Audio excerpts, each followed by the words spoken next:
Chapter 46. Uncle 13, Chen Daoxian pondered for a moment and said, "In addition to purchasing enough spirit mines for the Feijian factory, I have one more important thing to do." "You mean?" Chen Daoxian nodded. "I mean the cultivation of family spiritual veins should be put on the agenda." "Hear this." Chen Xian's face was flushed with excitement, and he was speechless for a long time, so he had to take a sip from the teacup on the tea table to calm down his excitement. "A long time." Qin Xianhe, who had adjusted his emotions, said in a trembling voice, "Our Qin family has finally waited for this day." Speaking of this, Qin Xianhe couldn't help but burst into tears. "Uncle 13. Qin Xianhe raised his hand and waved, "Fine, just a little happy, haha." Seeing Chen Xian's appearance, Chen Daoxian couldn't help feeling very sad. Who knows how Qin Xianhe has survived all these years since the 12 immortal monks of the Qin family died in the Battle of the Cloud Kingdom 50 years ago. In all fairness, Chen Xian's talent is mediocre, and it can even be said to be very poor. The means and ability to manage the family are also not very good. But it is such an ordinary cultivator of the Qin family who would rather keep the family's huge sum of more than 8,000 spiritual stones, and would rather give his spiritual energy resources to the younger cultivators, rather than abandon the family and the clansmen. Based on this alone, Qin Xianhe is worthy of his ancestors and his descendants, enough to be admired by the descendants of the Qin family. Wipe away tears. With a hoarse voice, Qin Xianhe said solemnly, "Cultivating a family's spiritual veins is no trivial matter, not only requires more than 100,000 spiritual stones, but also needs the assistance of a first-order spiritual formation. I don't need to worry about the spirit stone now, it's this spirit formation." Qin Xianhe thought for a while and said, "I heard that Zhou's auction house in the core business district of Xiancheng, Guang'an Prefecture, holds a small auction at the beginning of each month, where there are complete sets of first and second-order Yunling formation methods and cloths. Array materials auction, have to say." Qin Xianhe spent 3 months in the immortal city of Guang'an Prefecture, and his familiarity with the immortal city of Guang'an Prefecture also became unusual. Like Chen Daoxian, he didn't know where the Yunling Great Array was sold in Guang'an Prefecture. "Hear the news." Chen Daoxian looked happy and said, "Then what are you waiting for? We will go to the auction house tomorrow to see." Hearing this, Qin Xianhe laughed, "Look at you impatient, Zhou's auction house will only hold an auction at the beginning of the month, and now count the days, there should be 3 days left. Taking advantage of this time, you can first prepare the materials for the spirit ore in the Feijian factory." Hearing these words, Qin Daoxian patted his and said, "Uncle 13 is still thoughtful. Okay, don't deliberately look for opportunities to flatter me, kid, tell me, what are you holding back in your mind?" Perhaps seeing the hope of the family cultivating spiritual veins, Qin Xianhe felt more relaxed than ever before, and even the tone of his speech was a bit detached. "Uncle 13 is really smart, I can't hide anything from you." Qin Daoxian smiled, his face became serious again, and said, "Uncle 13, I want to order a few cargo ships from Yang's shipping line." "Order a cargo ship?" Qin Xianhe frowned, "Why do I order a cargo ship? My Qin family's Zhanglong is usually enough to transport family supplies.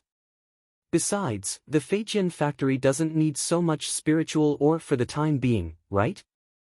Cough cough, Qin Daoxian pretended to cough and lowered his voice. "Accurately speaking, it is not a cargo ship, but a slave ship, heard?" Qin Xianhe didn't know what Qin Daoxian was thinking. Looking for the Yang family to buy slave ships, then the next step is to buy mortal female slaves from Izumo to multiply the population for the Qin family. In fact, Qin Xianhe has occasionally purchased slaves from Izumo over the years, but the number is not large. For example, the servants in Qin Lianjia's family came like this. But listening to Qin Daoxian's tone now, it is obvious that it is not as simple as buying dozens or hundreds of female slaves. He is going to make a big deal. Otherwise, they would not go to the Yang family shipping line to buy a special slave ship. Thinking of this, Qin Xianhe couldn't help but hesitate. Seeing that the family is about to accumulate enough spiritual stones to cultivate spiritual veins, now they are buying slaves and slave ships, plus the funds for purchasing spiritual ore and purchasing the Great Spirit formation from the auction house. Although there are many tens of thousands of spirit stones in the storage bag, they can't stand it. Seeing Chen Ziyan's hesitant expression, Chen Daoxian couldn't help but straighten his face, and said, Uncle 13, you can't keep your word. Chen Xianhe was stunned by Chen Daoxuan's question, and looked up and said, how come I can't believe my words? You forgot? You promised me before that as long as my Chen family earns 3,000 spirit stones a year, you promised me to let go of cultivating the descendants of the Chen family. How can I say nothing now? Hearing this, Chen Xianhe almost spat out a mouthful of old blood. He promised Chen Daoxian that he would consider cultivating the descendants of the Chen family as long as the family's annual income reached 3,000 spirit stones, but he did not expect that Chen Daoxian would be trained in such a way. If he knew what Chen Daoxian meant, he would not agree to kill him. Seeing Chen Ziyan's dark face, Chen Daoxian continued, Uncle 13, think about it, what does 100,000 spirit stones mean to my Chen family now? Do you know how many Fijians our family's Fijian factory can produce in a day? A full 5.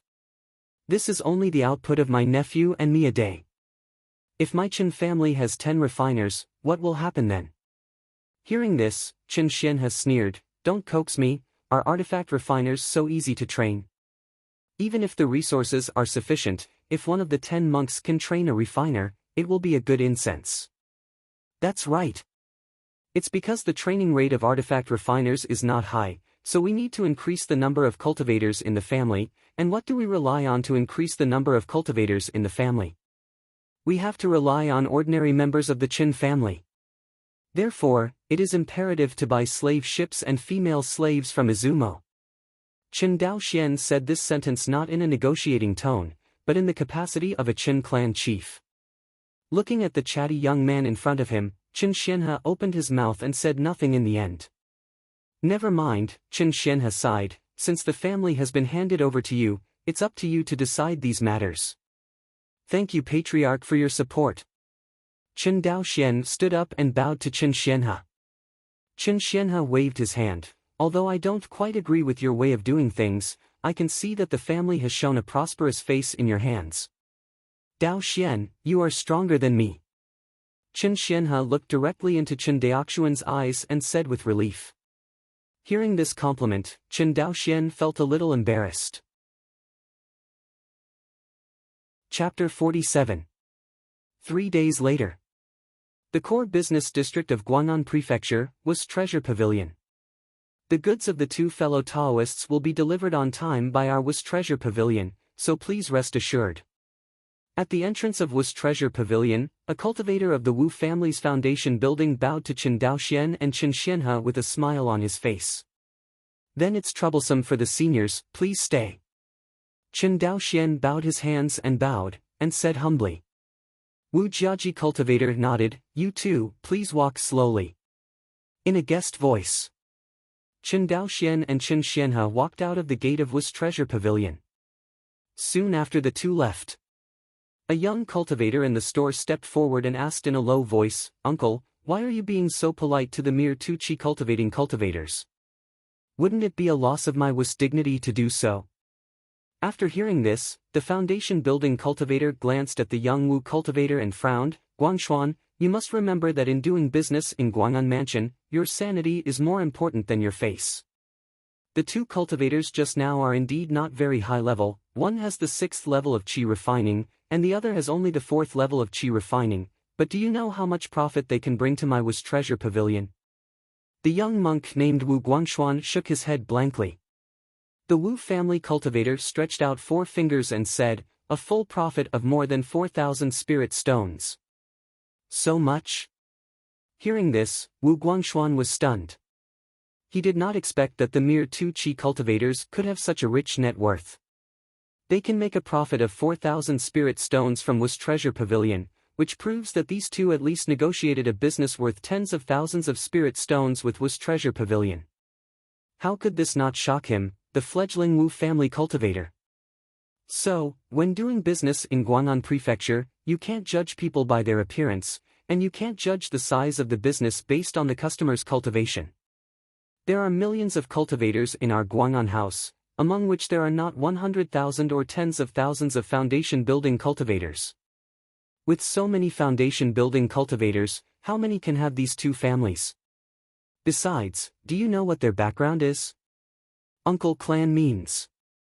The Wu family cultivator said angrily, I mean, keep your eyes brighter in the future, don't bring me the stinking problem of the eyes above the top that you got in the family and bring it to the Wu's treasure pavilion, otherwise you're the experience assessment, the old man will definitely give you a fail. Sure enough, hearing this sentence, Wu Guangxuan's face turned pale immediately. Although the Wu family is a well-known foundation-building clan in Guang'an Prefecture, but because it is a large clan, the number of cultivators in the clan is also exceptionally large.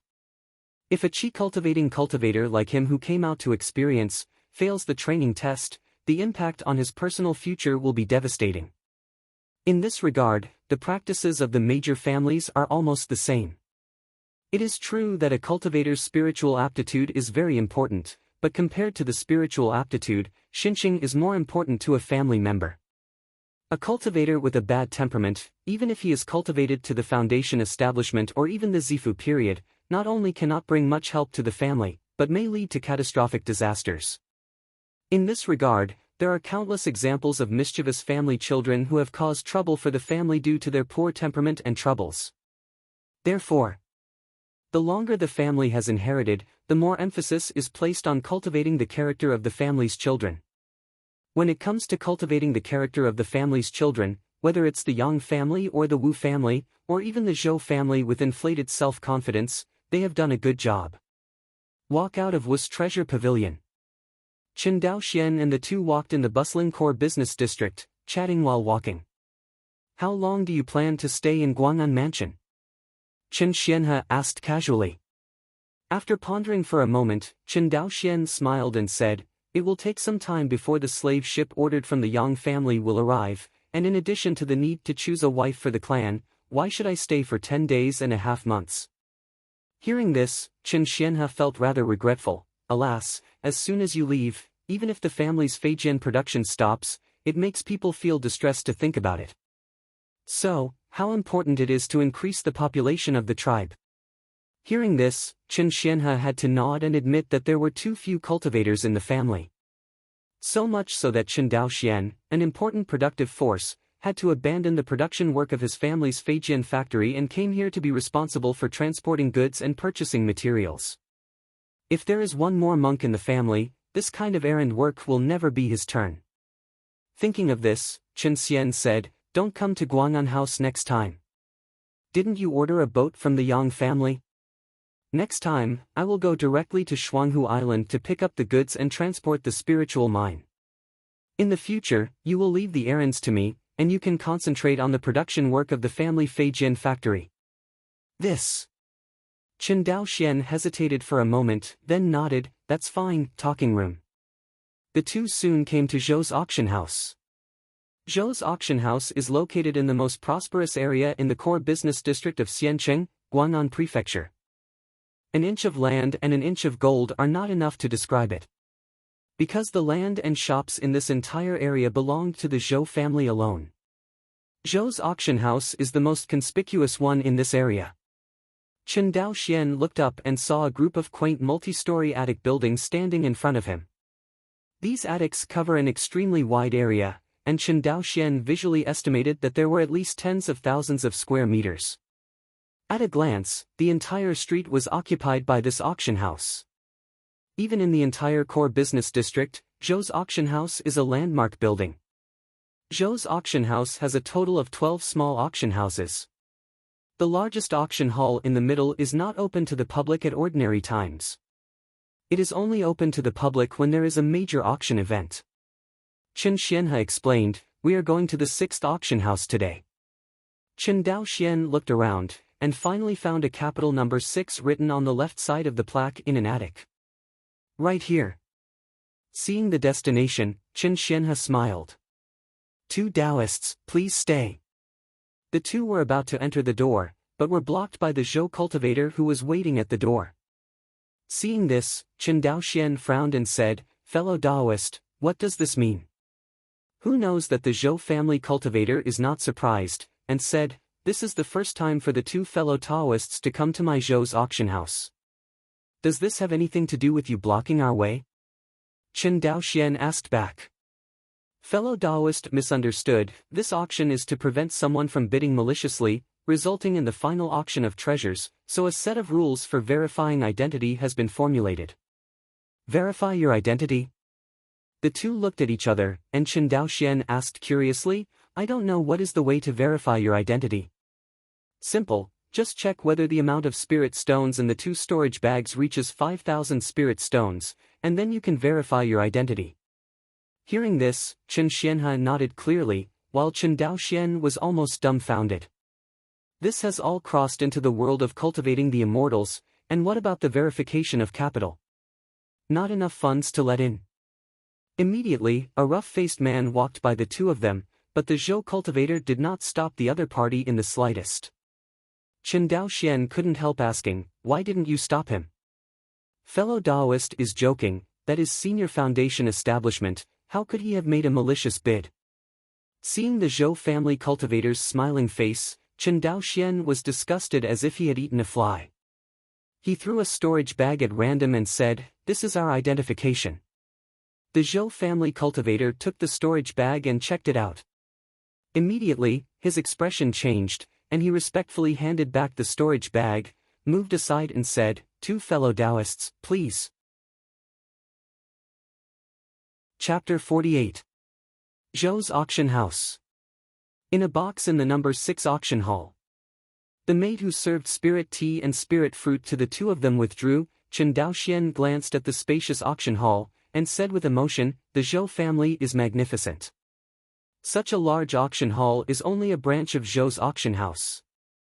Yes, Chen Xianhe nodded, every box here is paved with inkstones that block spiritual detection to protect the privacy of customers to the greatest extent heard. Chen Daoxian swept it with his divine sense, and sure enough, as Chen Xianhe said, when his divine sense swept into other people's boxes, it was blocked by a layer of invisible power. After observing, Chen Daoxian and Chen Xianhe quietly waited for the auction to start. After a stick of incense.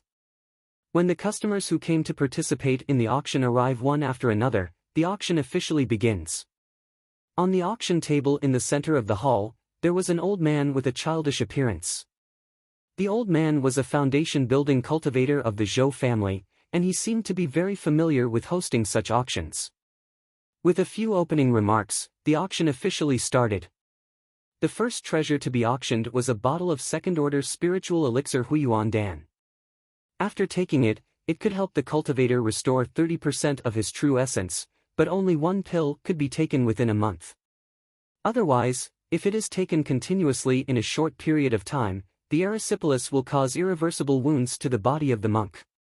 The old man introduced, everyone knows the characteristics of Huiyuan Dan, so I won't say more. There are 10 Huiyuan Dan in a bottle. The starting price is 2,000 spirit stones, and the price must not be lower than 100 spirit stones each time. The voice just fell. In the box, I remembered the sound of bidding. 2,100 spirit stones. 2,300 spirit stones. The price of a bottle of Huiyuan Dan was higher and higher, and finally 2,500 spirit stones were sold. Silently listening to the final transaction price of the medicinal pill, Chen Daoxian couldn't help but sigh, the market price of Huiyuan Dan is only 200 spirit stones. After his auction, the price has increased by 25%. The Zhou family is really good at it. Do business. Chen Xianhe shook his head. Compared with the magic weapon market, medicinal pills are more in short supply. It is common to buy at a premium, and a 25% premium is not too much of a loss.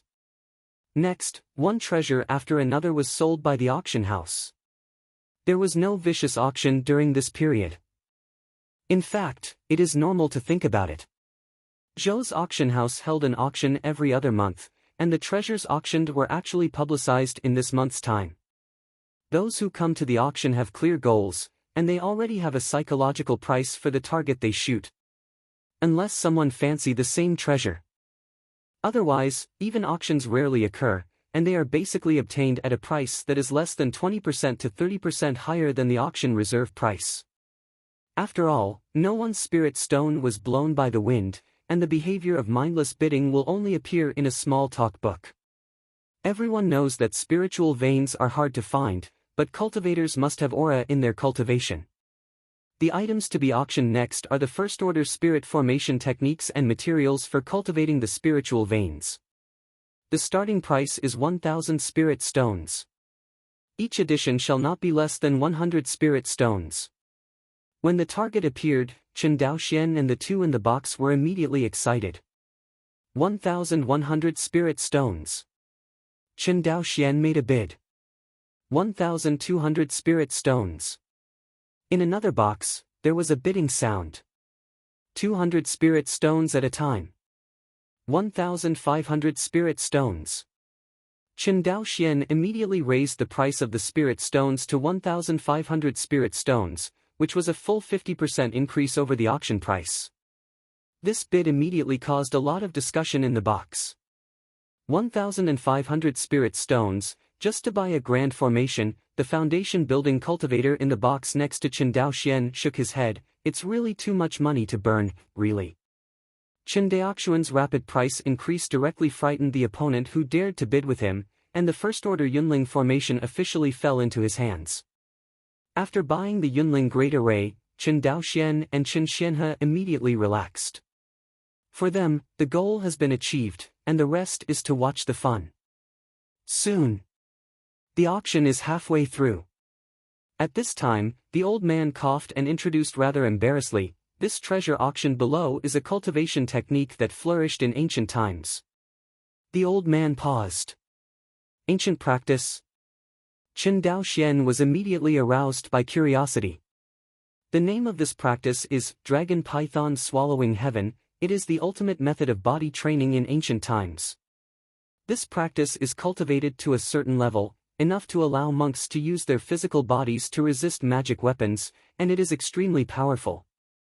After embarrassingly blowing out this exercise, the old man knocked on the auction hammer and said, "The bidding price of Dragon Mang Swallowing Heaven is 1,000 spirit stones, and the price increased shall not be less than 100 spirit stones each time."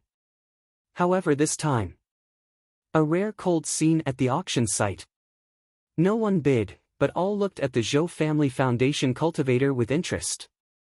The old man waited for a long time and saw that no one had bid, so he could only embarrassedly said, "Since all fellow Taoists dislike this practice, then 1,000 spirit stones.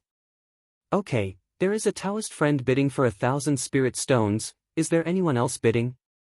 Looking around, seeing no answer, the old man said decisively, "Congratulations to the guests in box number 7, who have obtained the ancient body training exercise, Dragon Python Swallowing Heaven." Snapped. The auction hammer falls and the deal is finalized. In box 7.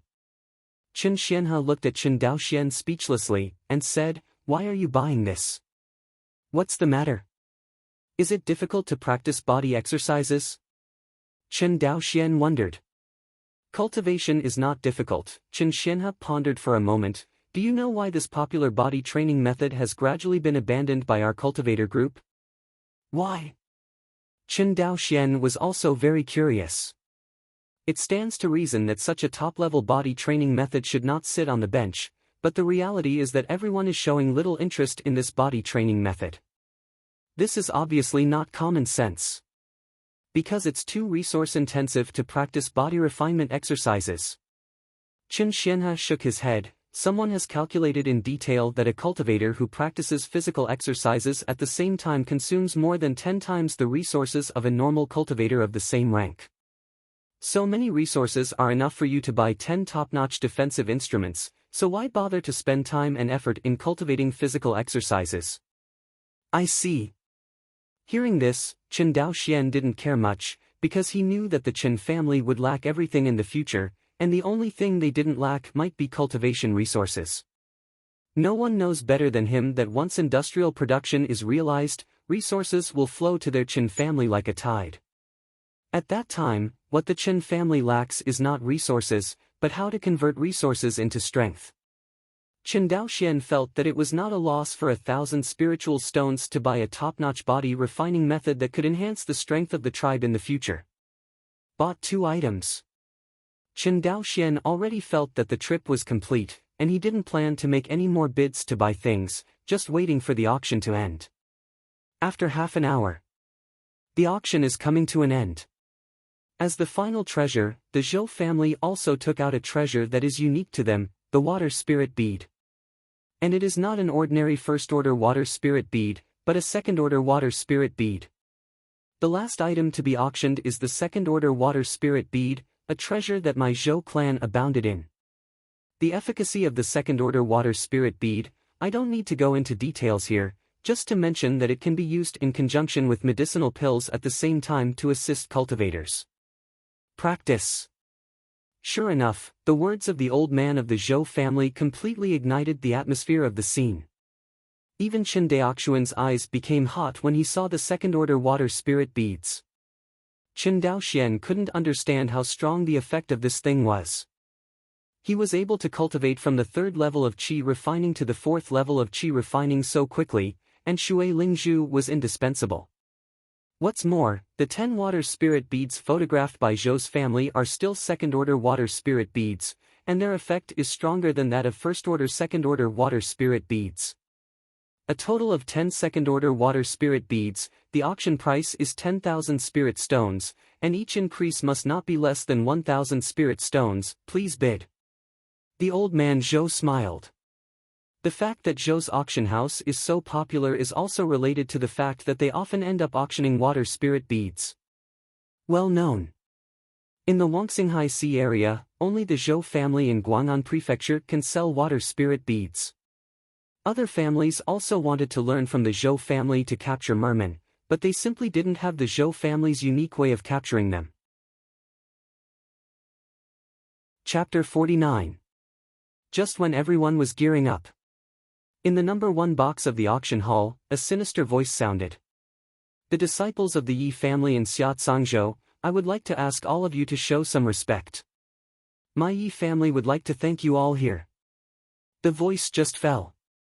The auction hall suddenly became audible. In box 7. Chen Daoxian only felt that a strange atmosphere was brewing in the auction hall, and the fiery atmosphere that was just harmonious was no longer at all. On the auction table. Hearing this, the old man of the Zhou family suddenly turned gloomy, but he seemed to be afraid, as if he dared to be angry and did not dare to speak. Seeing that everyone didn't speak, the voice in box number 1 rang again. In this case, Yi Mao would like to thank you all for your love. The Yi family cultivator cupped his hands proudly and said proudly, 10,000 spirit stones. The old man of the Zhou family on the auction platform had an ugly face, but because of the rules, he still said solemnly, the guest in box number 1 bid 10,000 spirit stones, is there anyone who has bid higher? He asked several times in a row, but no one answered. Seeing the Zhou family's constant inquiries, the Yi family cultivator in the number 1 box became impatient and urged, fellow Daoist Zhou, please hurry up, didn't you see that everyone gave up bidding? The old man of the Zhou family ignored him and continued to inquire there. This time, the face of the cultivator of the Yi family's foundation turned completely ugly. He wanted to attack, but he seemed to take into account that this was the Zhou family's territory, so he had to endure his unhappiness. In box 7. Chen Daoxian suddenly heard a rapid gasp beside him. He turned around, and saw the 13th uncle Chen Xianhe with a grim expression on his face. Uncle 13, what's wrong with you? Chen Daoxian said with concern. Yi family. Yi family. Chen Xianhe groaned in pain, like a madman. Chen Daoxian had never seen Uncle 13 who was always amiable in front of him, showing such great killing intent. He seemed to understand something, turned his head to look in the direction of box 1, and said solemnly, my Chen family has a grudge against the Zhangzhou Yi family? Have a grudge? A sea of hatred. Chen Ziyan's eyes were red, his eyes were cracked, and he gritted his teeth. Hearing this, Chen Daoxian made a decision in his heart. Just when he was about to make a bid, a rough voice resounded in box number 6 next to him. Wait a minute, who said no one has bid? Lao Tzu bid 11,000 spirit stones. Hearing these arrogant and domineering words, the stagnant atmosphere in the auction hall was completely broken. 12,001 spirit stones. Think about it clearly, fellow Taoists, do you really choose to be my enemy of the Yi family? Seeing this situation, the Yi family cultivator in box 1 became anxious and threatened in public. At this time, the rough voice in box number 6 sounded again. Hey, old man Zhou, there are people who are always threatening us. Do you care about the Zhou family? Heard. The old man of the Zhou family said with a sullen smile, please also ask the guests in box 1 to follow the rules of this auction house, otherwise I will have to invite you out. Inside box 1. Yi Xiaoqin's face flushed red, his whole body was full of real energy, as if he was about to take action in the next second. As the largest immortal family in Sangzhou, when has the Yi family been so humiliated by others? But thinking that this is Guang'an Mansion, and thinking of the embarrassing situation of the Yi family over the years, Yi Xiaoqin had to endure it. 13,000 spirit stones. According to the auction rules, he set a price that made him extremely painful. 14,001 spirit stones. You. Hearing the disgusting sound of bidding in box number 6, Yi Xiaoqin couldn't bear it any longer. He stood up suddenly, and the power belonging to the Foundation establishment cultivator exploded. Affected by this power, Chen Daoxian, who was sitting in box number 7, only felt a huge sense of panic rising from the bottom of his heart. How is this possible? Chen Daoxian was a little unbelievable. He knew that his strength was far from being the opponent of the base building cultivator, but he did not expect that he could not even bear the aura of the base building cultivator. This is too exaggerated. Chen Daoxian admitted that although his cultivation was only at the 4th level of qi refining, his strength was definitely not weak among qi refining cultivators, and could even be regarded as the top level. The first-order high-grade magic weapon, the flying snow sword, the wind-chasing sword art of the perfect realm, and the rain-covering sword art of the Deshang realm. As far as explosive power is concerned, Chen Daoxian definitely belongs to the top level among the cultivators in the qi refining period. The only shortcoming is that it is not durable enough. Even so, he couldn't even hold the momentum of the Foundation establishment cultivator, let alone the two confrontation. Chen Daoxian reckoned that if the two really fought, the Foundation establishment cultivator would likely kill him with a single sword. He thought that he had just wanted to intervene in the competition for the Foundation building cultivators, and he couldn't help but feel a little scared.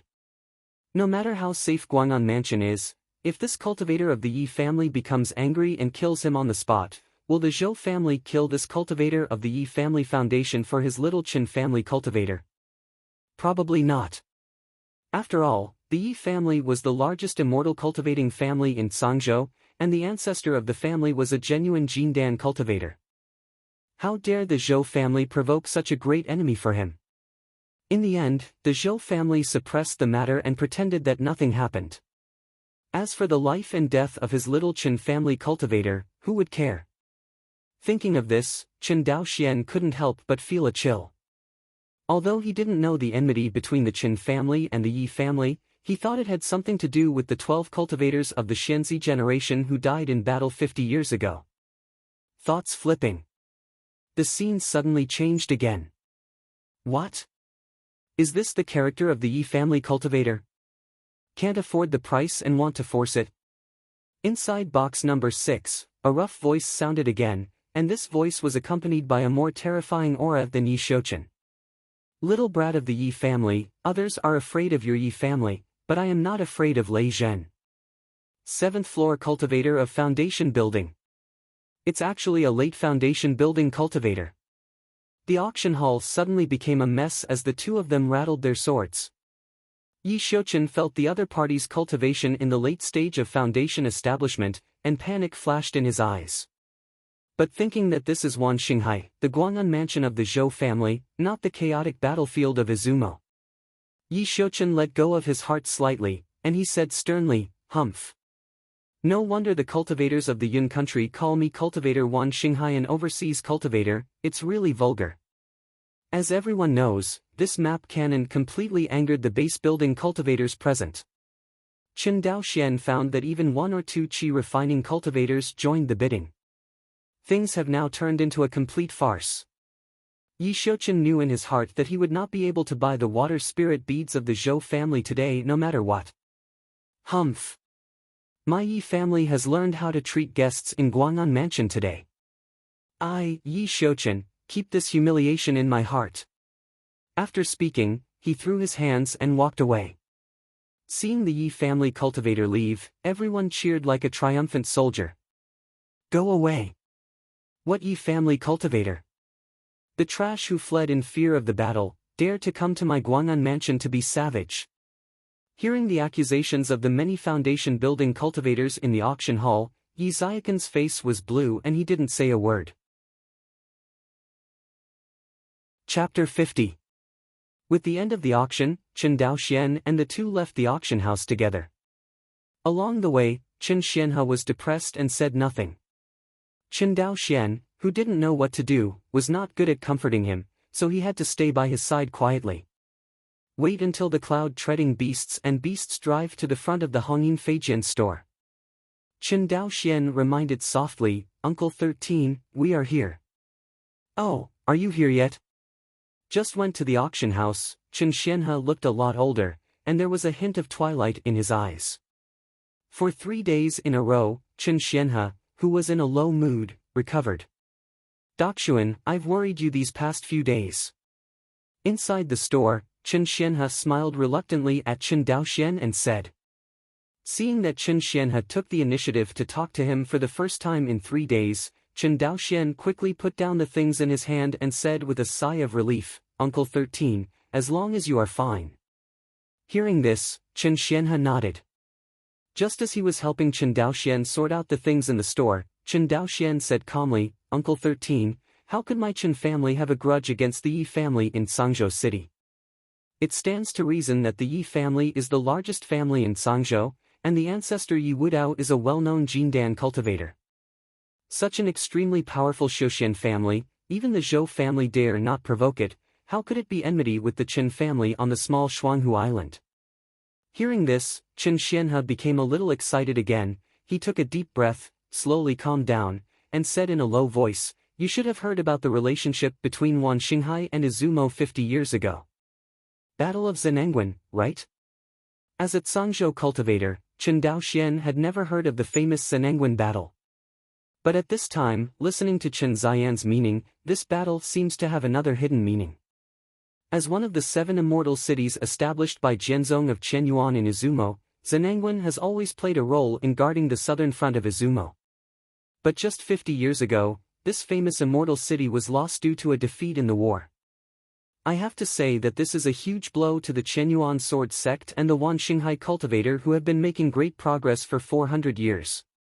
Because of this, Sangzhou cultivators, who were the main guarding force, were often stabbed in the spine by cultivators from other states when they walked in the Wangxinghai Sea. When Chen Daoxian recounted the Battle of Zhenengwen, he knew. Chen Xianhe let out a sneer. What nonsense! Chen Xian's face was sarcastic. All you know is all propaganda by Qianyuan Jianzong. The real Zhenengwen battle is not what you said at all, because... Chen Xianhe paused, because 50 years ago, this old man was a sergeant guarding Zhenengwen. Speaking of this, the pain in Chen Xian's eyes flashed away. Back then, the Xianqing Taoist League formed by the Xianyang sect and the Qinghui Taoist sect dispatched an army of monks to surprise Zhenengwen. The other party dispatched a total of nearly 1 million monks of all ranks, and under the leadership of 5 Jindan real people, they launched an attack on Jinan Xianqing. At that time, there was only one Jindan cultivator sitting in the town of Nanxian City, the ancestor of the Yi family, Yi Wudao. Speaking of the name Yi Wudao, Chen Xianhe became excited again. After a long while, he continued to speak, even if the enemy has 5 Jindan real people and an army of 1 million cultivators, there are also an army of more than 1 million cultivators in Nanxian City in my town. When the reinforcements arrive, there is no problem at all. Speaking of this, Chen Xian's voice became painful again, but Yi Wudao, who is greedy for life and fear of death, actually feared the power of the enemy's 5 Jindan real people, abandoned the city and fled. Did you know? He actually used his escape cards to abandon Jinan Xianqing in full view of the public. Hearing this, Chen Daoxuan's fist clenched involuntarily. Have pity on the millions of monks in Zenangwan. After all, they couldn't resist the onslaught of the enemy's 5 Jindan real people. In the end, Zenangwan was broken. My monks in Sangzhou were killed and captured, and there were more than 1 million people. I am the only one of the 13 cultivators of the immortal generation of the Qin family, and I am the only one who survived, while the others cannot even find their bones. Saying that, Do Da's tears fell from Chen Ziyan's red eyes. The first time he heard this kind of secret, Chen Daoxian said angrily, "Does Chen Yuan Jianzong care about this kind of thing that happens when you flee in fear of the enemy?" Tube. Chen Xianhe shook his head. Do you know why there is such a big passage in Nan-Xiancheng? Only one Jindan cultivator, Yi Wudao, is in charge. Hearing this, Chen Daoxian seemed to think of something. Zenangwan has always been the pass with the fewest battles between Chenyuan Jianzong and Izumo. In other words, sitting in this immortal city, not only does not have much risk, but will get a lot of military exploits. This kind of fat shortage, if there is no one on Yi Wudao, it is impossible to get it. Even in order to take all the military exploits for himself, Yi Wudao even chose to guard the South Pass alone. But who would have thought that the Xianqingdao League would choose to surprise Zenangwan? Really? Chen Xianhe explained in a deep voice. Yi Wudao's biological father is the third elder of Chenyuan Jianzong, the famous Yuanying Jinjuan. Hearing this, Chen Daoxian finally figured out the cause and effect of Zenangwan's fall. Chen Daoxian opened his mouth and sighed. Even so, Chenyuan Jianzong didn't kill Yi Wudao. Aren't you afraid that the monks on the battlefield of Izumo will lose their hearts? Military heart? Chen Xianhe shook his head. How can you ask such naive words? Do you think that Chenyuan Jianzong drives the Wanxinghai cultivator to rely on military spirit? Hearing this, Chen Daoxian couldn't help but be surprised. Indeed, Chenyuan Jianzong's envoy Wanxinghai cultivator did not rely on military will at all, but naked interests. Loose cultivators want to obtain cultivation resources, and want to advance to a foundation building or even higher cultivation level. Going to the battlefield of Izumo is the best way. In the face of interests, what is the point of an escaped Jindan cultivator? As for fairness, morality, and the grievances of those Zhangzhou cultivators who died in battle, who would care? What the earth could not do in the previous life, let alone in this cruel world of immortal cultivation. Thinking of this, Chen Daoxian was silent.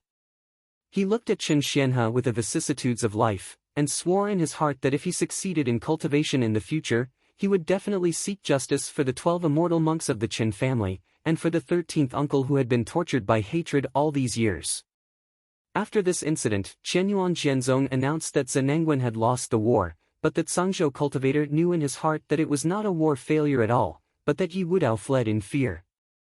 Chen Xianhe shook his head. Forget it, you've heard about this today, and it's just a dream, don't worry about it, Yi family, we can't afford it. Speaking, Chen Xianhe couldn't help laughing at himself. Perhaps the Yi family doesn't even know that they are on a small island in Guang'an Prefecture, and there is an enemy like us. Hearing this, Chen Daoxian couldn't help feeling a little distressed.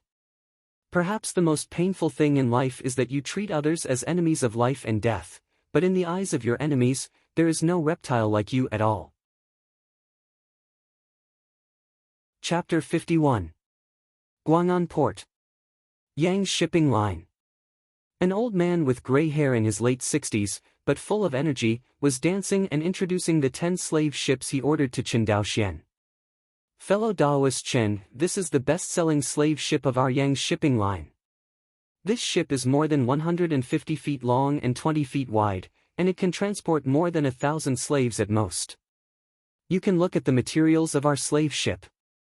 The main material of the hull is made of heavy iron wood, which can prevent seawater erosion. The keel is engraved with the method of gathering wind and avoiding water, allowing you to gallop freely in the sea. As we all know, the biggest problem with slave ships is the death of slaves in the sea, and our slave ships have also made good improvements in this regard. Fellow Daoist Chen, please come with me. The old man of Yang's Shipping Company led Chen Daoxian into the cabin with vigorous steps, and carefully inspected the various conveniences of the slave ship. After listening to the old man's introduction, Chen Daoxian was very satisfied, but his face was very indifferent. The quality of Yang's boats is well known in the entire Guang'an prefecture, otherwise I wouldn't have found you right away. That is, our ship. Before the old man could finish speaking, Chen Daoxian smiled and said, but your prices are also much more expensive than Zhao's, and Wu's. Hearing this, the old man Yang's expression stiffened, and then he smiled and said, you get what you pay for. If I say that our Chen family will buy a large number of ships in the next few years, I wonder if we can get your internal lowest price. Oh? The old man Yang's heart moved slightly. I don't know what Dao Yuchen said about buying ships in large quantities. At least 100 ships. Chen Daoxian raised a finger and said. Hearing the words, the old man of the Yang family cupped his hands and said with a smile, fellow Daoist Chen, how can this old man trust you? Have you heard of the Hongyin Feijin shop? Hearing this, the old man Yang's face finally flashed a hint of surprise, and he cupped his hands. It turns out that the Hongyin Feijin shop in Sangxiafang City has been buzzing recently. It's your Chen's business, disrespectful. The old man Yang's expression finally turned serious. As we all know, the Shuanghu Island Chen family behind the Hongyin Feijin store is a small family, but because its family has a refiner, it is remembered by many foundation building families. That is to say, the Chen family on Shuanghu Island has not been well known for a long time. In addition, the supply of Hongyin Feijin stores is insufficient. It is speculated that the rank of the Chen family's craftsmen should not be high. Otherwise, the foundation establishment family would have gone to make friends with him. In Guang'an Mansion, foundation building families are not uncommon, and even some foundation building families are living in a very poor life, and the foundation building monks in the clan are not yet scattered. This kind of foundation building family is completely lucky, and it was only by luck that the family's children made enough credits on the battlefield of Izumo to break through to the foundation building stage. Such a foundation building family, in terms of background, is not much stronger than those small families. For them, being able to make friends with a senior artifact refiner is something they can't ask for. At least in the future, when family children need magic tools, they don't need to buy second-hand goods that were eliminated by the big family children. Although the Yang family is a large immortal cultivator in Guang'an Prefecture, they have always had the problem of insufficient supply of magical instruments within the clan. The reason for this is that the Yang family put all of their energy into the construction of various ships, ignoring the cultivation of the alchemists and alchemists within the clan, resulting in the supply of magical tools and medicinal pills within the clan has been controlled by the Zhou family. Faced with this situation, Yang has always wanted to reverse it. However, cultivating alchemists and alchemists has too high requirements for various resources and backgrounds in the clan. Not everyone is as perverted as Chen Daoxian, who can teach himself by holding a copy of second-order refining equipment and inheriting jade slips. Chen Daoxian's behavior, in his previous life, is equivalent to the exaggeration of an illiterate person holding a few books and self-taught to become a doctor in a few years. This is also the reason why the Yang family has been wandering in all directions, constantly attracting major foundation building families and emerging forces, hoping to jointly build a fairy city to fight against the Zhou family. It is a political task within the Yang family to make friends with a family that has an alchemist and an alchemist. Therefore, the old man showed a serious look after hearing that Chen Daoxian reported himself to his family. After pondering for a moment, the old man raised his head and said, in this case, this slave ship, even if it is 1,000 spiritual stones for fellow Taoists, and 10 slave ships, a total of 10,000 spiritual stones, can also be counted as my Yang family and your Shuanghu Island Chen family. Make a good relationship. Saying that, the old man of Yang's face showed a kind smile. So, thank you, senior. Fellow Taoist is polite. The old man of the Yang clan bowed his hands, and the two were in harmony. Negotiate the issue of Yang's shipping line's slave ship. By the time Chen Daoxian rushed back to Sangxiafang City, it was almost evening. The loose cultivators surrounding the Hongyin Feijin store gradually dispersed. Obviously, today's lottery event has ended. Back to the shop. Chen Xianhe was cleaning up the lottery box and other sundries. Seeing Chen Daoxian, Chen Xianhe raised his head and said, "Is it done?" "Well, it's done." When I go to the Guang'an Prefecture slave market tomorrow to select the female slaves of Izumo, I will return to Shuanghu Island in 3 days at most. Hearing this, Chen Xianhe did not show reluctance, but heaved a sigh of relief. It's good to go back early, and you can refine the magic weapon earlier. Seeing Chen Xianhe showing such a capitalist face, Chen Daoxian couldn't help twitching his mouth, silently stepped forward to help him clean up the sundries, and stopped talking. Just when Chen Daoxian and the two finished packing up the sundries and were about to close the door, a figure broke into the store. Chen Xianhe stepped forward without looking, and said with a cup of hands, "This distinguished guest, our shop is closed today. If you want to buy Feijian, please hurry up tomorrow." Chen Daoxian looked at the man who broke into the store. This man was about 40 years old, with a rough face, wearing a linen blouse, and he seemed to be wrapped in something in his arms, with a cautious look. As soon as Chen Xian's congratulatory words were finished, the man said in a loud voice, "I'm not here to buy magic weapons, but to sell treasures." Hearing this, Chen Xian's face sank. He has been in Sangxiafang City in Guang'an Prefecture for so long, and he doesn't say that he encounters a liar like this who came to the store to deceive him every day, but it is no exaggeration to encounter him once every 2 or 3 days at the beginning. It's just that as he opened the store for a long time, these liars seemed to know that this store was not easy to cheat, and gradually stopped coming here. Unexpectedly, today, he encountered such a liar again. Chen Xianhe immediately reprimanded, "Do you choose to go out by yourself, or let me call the Zhou family's law enforcement team?" Hearing the Zhou family law enforcement team, the panic in the middle-aged man's eyes disappeared in a flash. Forget it, don't forget it, the treasure map that has been circulated in my immortal mansion, can't be sold." The middle-aged man muttered in a low voice, turned around and wanted to leave. Slow. Hearing the words Shenju Immortal Mansion, Chen Daoxian moved slightly in his heart and stopped the other party. Chapter 52. Hearing this, slow, the middle-aged man was about to step out of the threshold and retracted his footsteps.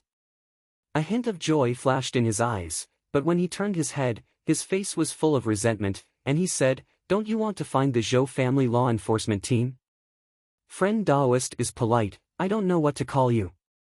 Chen Daoxian completely ignored the other party's resentment and said with a smile, "My surname is Sunday, fellow Daoist son, the treasure map of Shenjue Immortal Mansion you just mentioned, I don't know what you mean." Hearing this, the man's surnamed son unconsciously tightened the treasure in his arms, but immediately thought of something, and then he gritted his teeth and took out the treasure in his arms. "It's this treasure." The man's surnamed son took a residual picture out of his arms. "Can you show me?" Chen Daoxian stretched out his hand. Seeing that the middle-aged man had some scruples, Chen Daoxian smiled and said, "This is Guang'an Mansion, are you still afraid that I will rob you?" Hearing this, the middle-aged man finally put down his guard and handed over the residual map. "Really?" As the middle-aged man said, "What is drawn on this map is a nautical route map. However, only half of this nautical route map is left, and the other half seems to have been torn away, leaving only a residual map."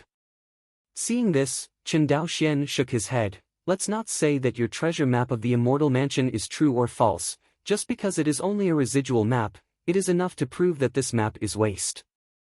After finishing speaking, Chen Daoxian threw the residual map directly to the other party. Hearing this, the middle-aged man became anxious. "How can you call it waste? I bought it from Sanxiafang City with great difficulty. If I wasn't going to buy a magic weapon to go to the battlefield of Izumo, and I didn't have enough spirit stones, how could I sell this thing?" The middle-aged man looked anxious. "I'm confident that the other half of this picture is likely to be at a booth in the sanctuary market." "Oh? Why are you so sure?" Chen Daoxian was interested.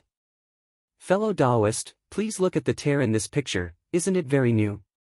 Hearing this, Chen Daoxian looked at the other side's finger. Indeed.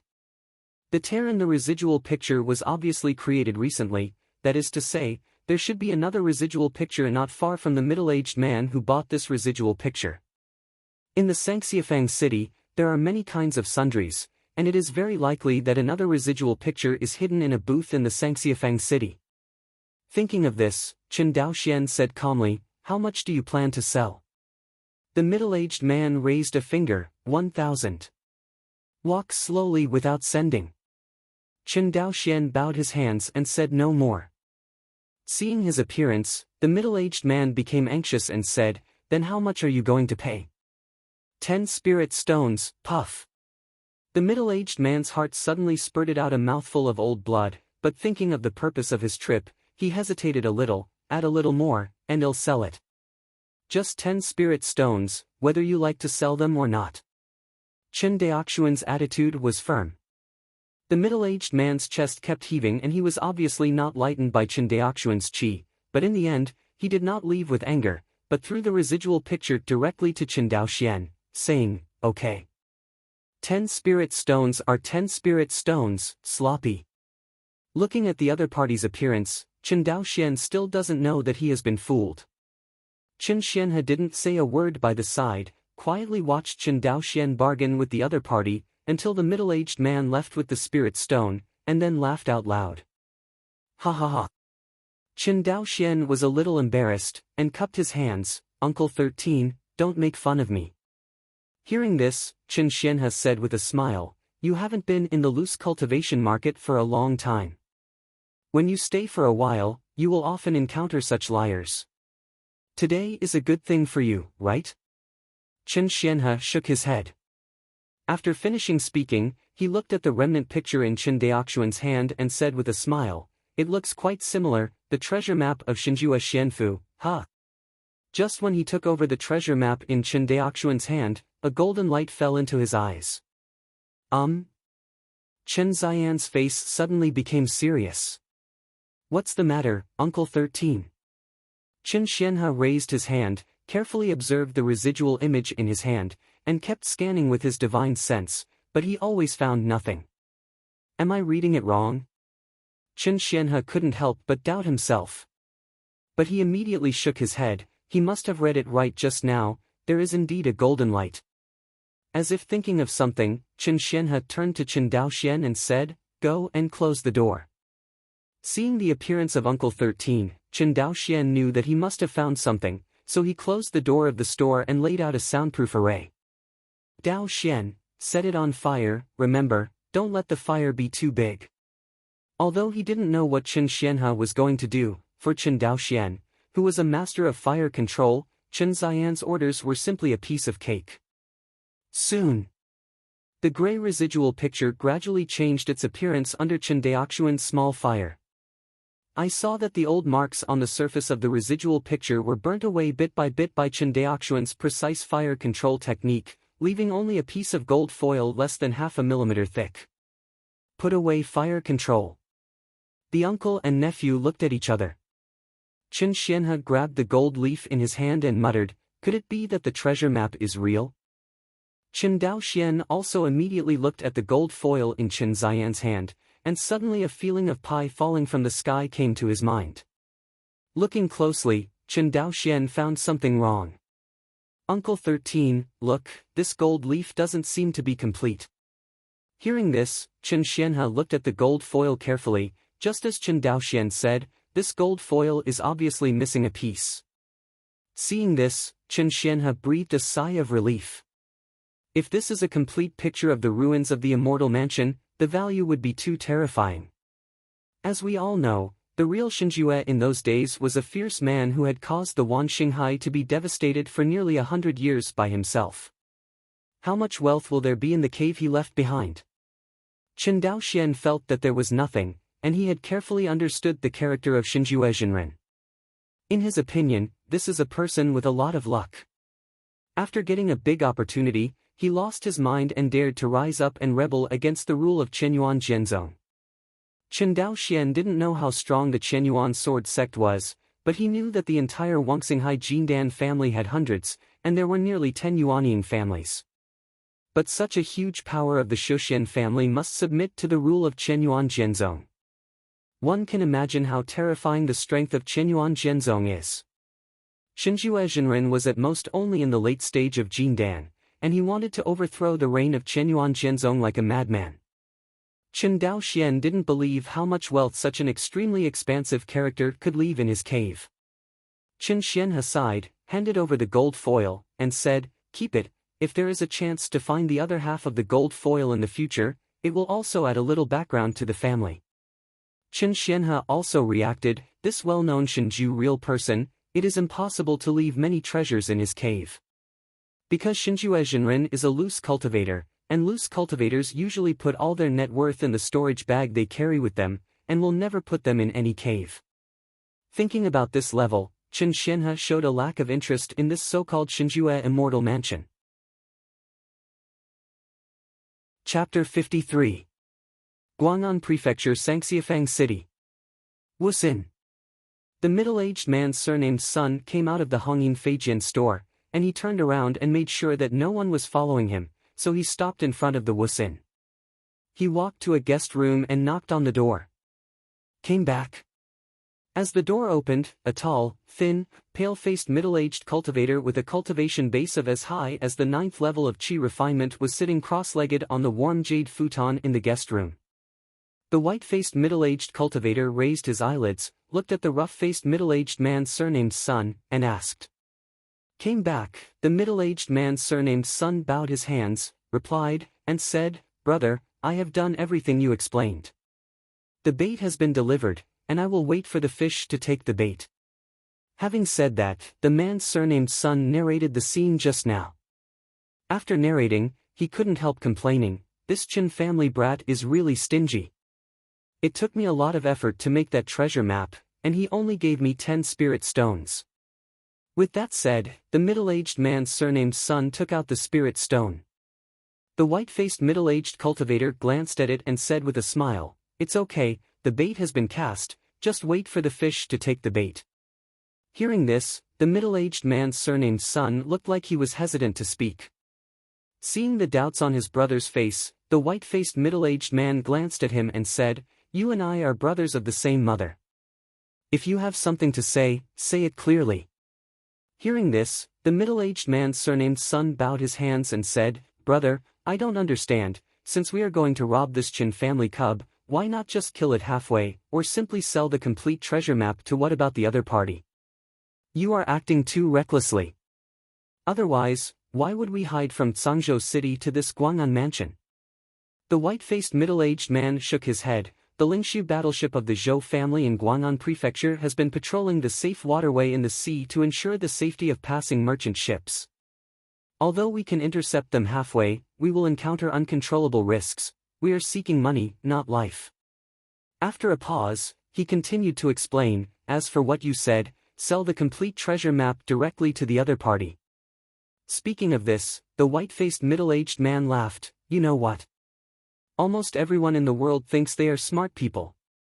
Do you know what the biggest weakness of smart people is?" The man's surnamed son shook his head blankly, "I don't know. The biggest shortcoming of smart people is that they only believe what they see with their own eyes and what they think. Smart people are naturally vigilant about things like falling pie in the sky, and what I have to do next is to eliminate them."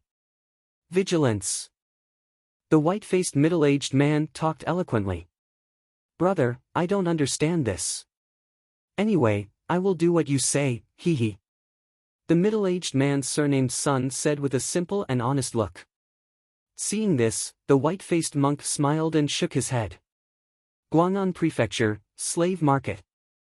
Chen Daoxian and his family were wandering in this huge slave market, and beside him was a slave trader who was at the 7th level of qi refining. "Treasurer, will the female slaves from the Izumo country here have resentment towards the master's family after buying it back?" This is what Chen Daoxian is most worried about. He needs a woman from Izumo to reproduce for his Chen family, instead of looking for a group of enemies to go back.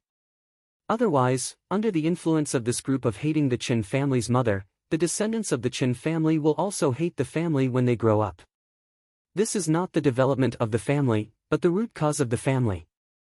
Hearing this, the shopkeeper of the slave firm kept shaking his head and said with a smile, "Fellow Daoist Chen, don't worry about this matter. If our firm can't even solve this trivial matter, why are we still running this business?" The major immortal clans in Shanghai demolished the store. He paused. For each female slave for sale in the business, we let the monks cast spells on the female slaves to ensure that they forget their grievances against me, Wan Shanghai. Of course, if you buy female slaves back and abuse them, then our firm can't guarantee whether they hate you or not.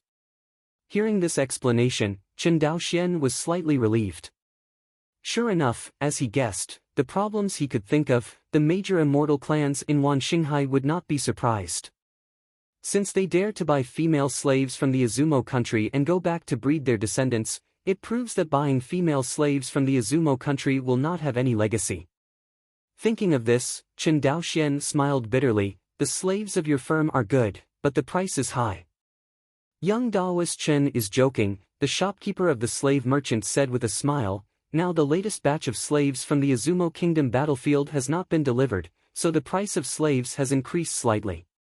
Besides, these female slaves you want are all of the highest grade here, all of them are young female slaves under the age of 20, with good looks, and a spirit stone is really not expensive. Saying that, the shopkeeper continued to sell. We also have cheap female slaves, but they are all old and degenerate and their fertility is not good. You can only buy this kind of female slave home as a servant, and the price is 100 lower times. Seeing that the shopkeeper wanted to sell young and strong male slaves who could help the main family farm, Chen Daoxian shook his head. Our Chen family only needs female slaves. Row. The shopkeeper looked regretful at first, then nodded cheerfully. We will transport all the 10,000 female slaves from the Azumo country you want on your slave ship within 3 days. Our firm guarantees that every female slave you buy is clean and healthy. Please rest assured, fellow Daoist Chen, of the reputation of our firm. Chen Daoxian was relieved at this point. If the female slaves he bought were buy one get one free, his slave business would have been dismantled long ago, and it would not have been operating in Guang'an for so long. After negotiating the purchase of female slaves from Azumo, paying the deposit to the slave trader, the next step is to wait for the slave trader to transport the female slaves to the slave ship. These things are naturally watched by the Chen family, and the 13th uncle Chen Xianhe is also watching over the Feijian store. In the past few days, he, the young patriarch of the Chen family, has been completely at ease. When people are free, they want to find something to do. Maybe it was because of the water spirit beads and the wind and thunder array that I bought in Sangxiafang City last time, maybe because of what the man surnamed Sun said yesterday who sold the treasure map of Shinjua Immortal Mansion. Looking at the bustling scattered workshop market, Chen Daoxian was looking forward to it. Walk in the bustling Sangxiafang City. Chen Daoxian was hanging out in front of one stall after another. I have to say that the last time he bought the two treasures, the Shui Lingzhu and the Wind and Thunder Array, he was completely lucky. Actually, in front of the scattered repair booth in the scattered repair market, the things sold are almost garbage. Either it was a broken magic weapon or a broken spirit talisman. Chen Daoxian even saw someone selling the discarded elixir, and he was not afraid of eating dead people. Having seen the treasures in Zhou's auction house in the core business district, the garbage here is really hard for Chen Daoxian to see. He didn't stop until he reached a booth set up by a 9th-level chi refining cultivator. Looking at the dazzling array of sundries on the other side's booth, Chen Daoxian squatted down calmly and said, "Friend Daoist, how did you sell this thing?" Chapter 54. The stall owner in front of Chen Daoxian was a white-faced monk on the 9th level of chi refining. Hearing Chen Daoxian's question, the white-faced cultivator glanced at the amulet pointed by Chen Daoxian, raised his head, and said, with friendly eyes, "This spiritual amulet is called the Ice Talisman, and it is a first-rank high-grade spiritual amulet. When it is released at a critical moment, it can be turned into an ice wall about 10 feet thick to resist the enemy's attack." Hearing this, Chen Daoxian was a little moved.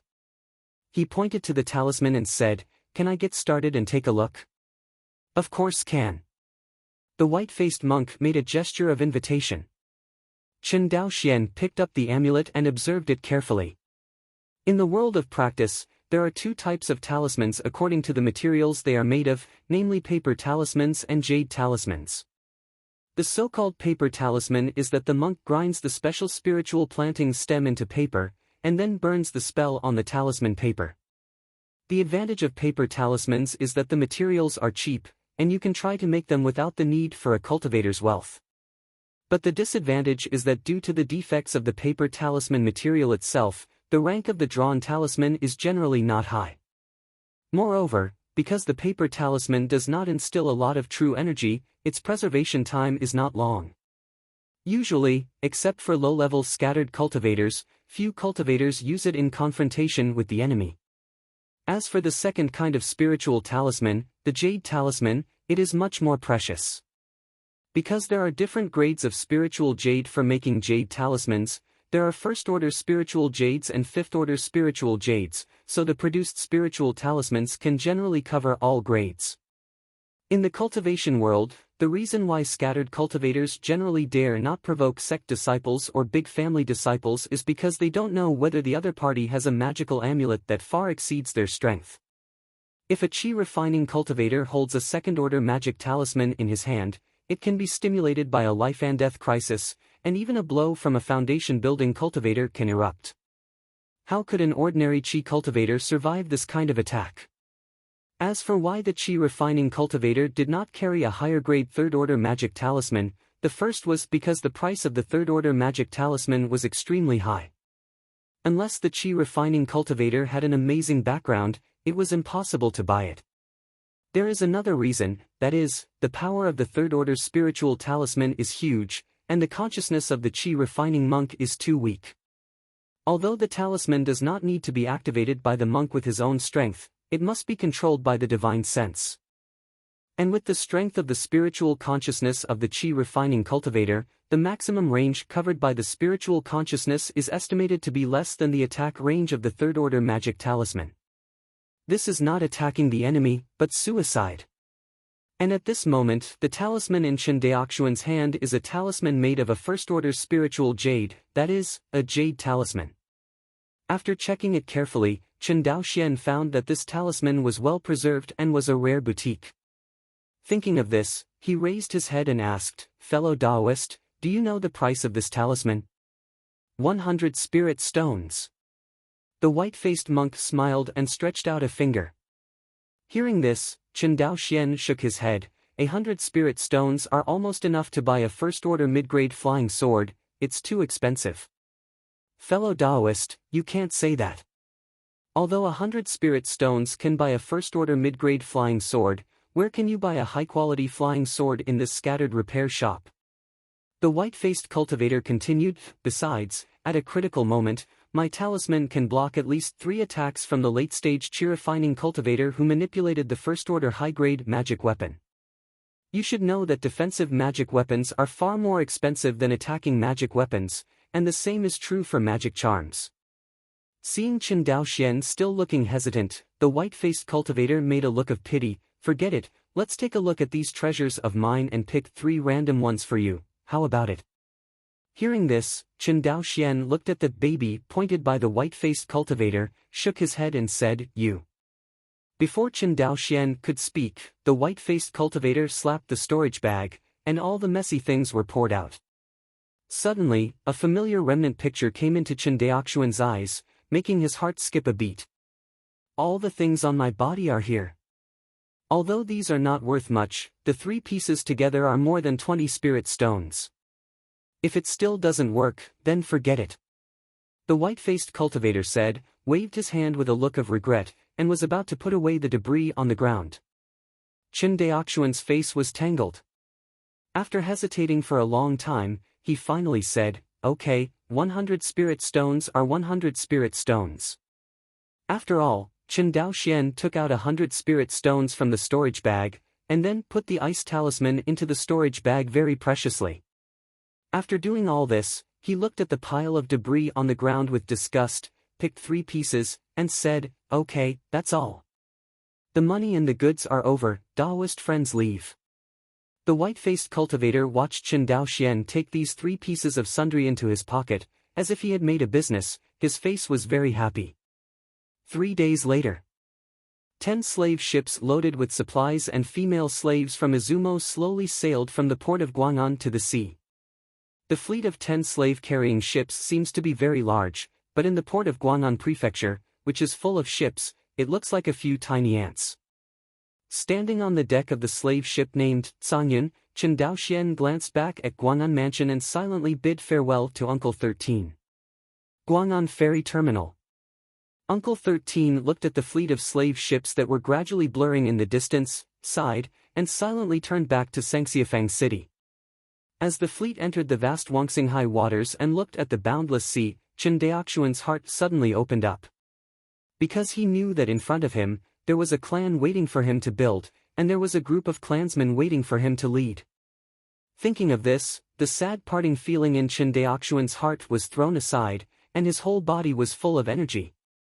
Return to Shuanghu Island, produce flying swords, cultivate spiritual veins, expand family population, and cultivate family monks. Countless things are waiting for him. How can Chen Daoxian be decadent? Half a month later. A deserted island in the southwest waters of Wangxinghai.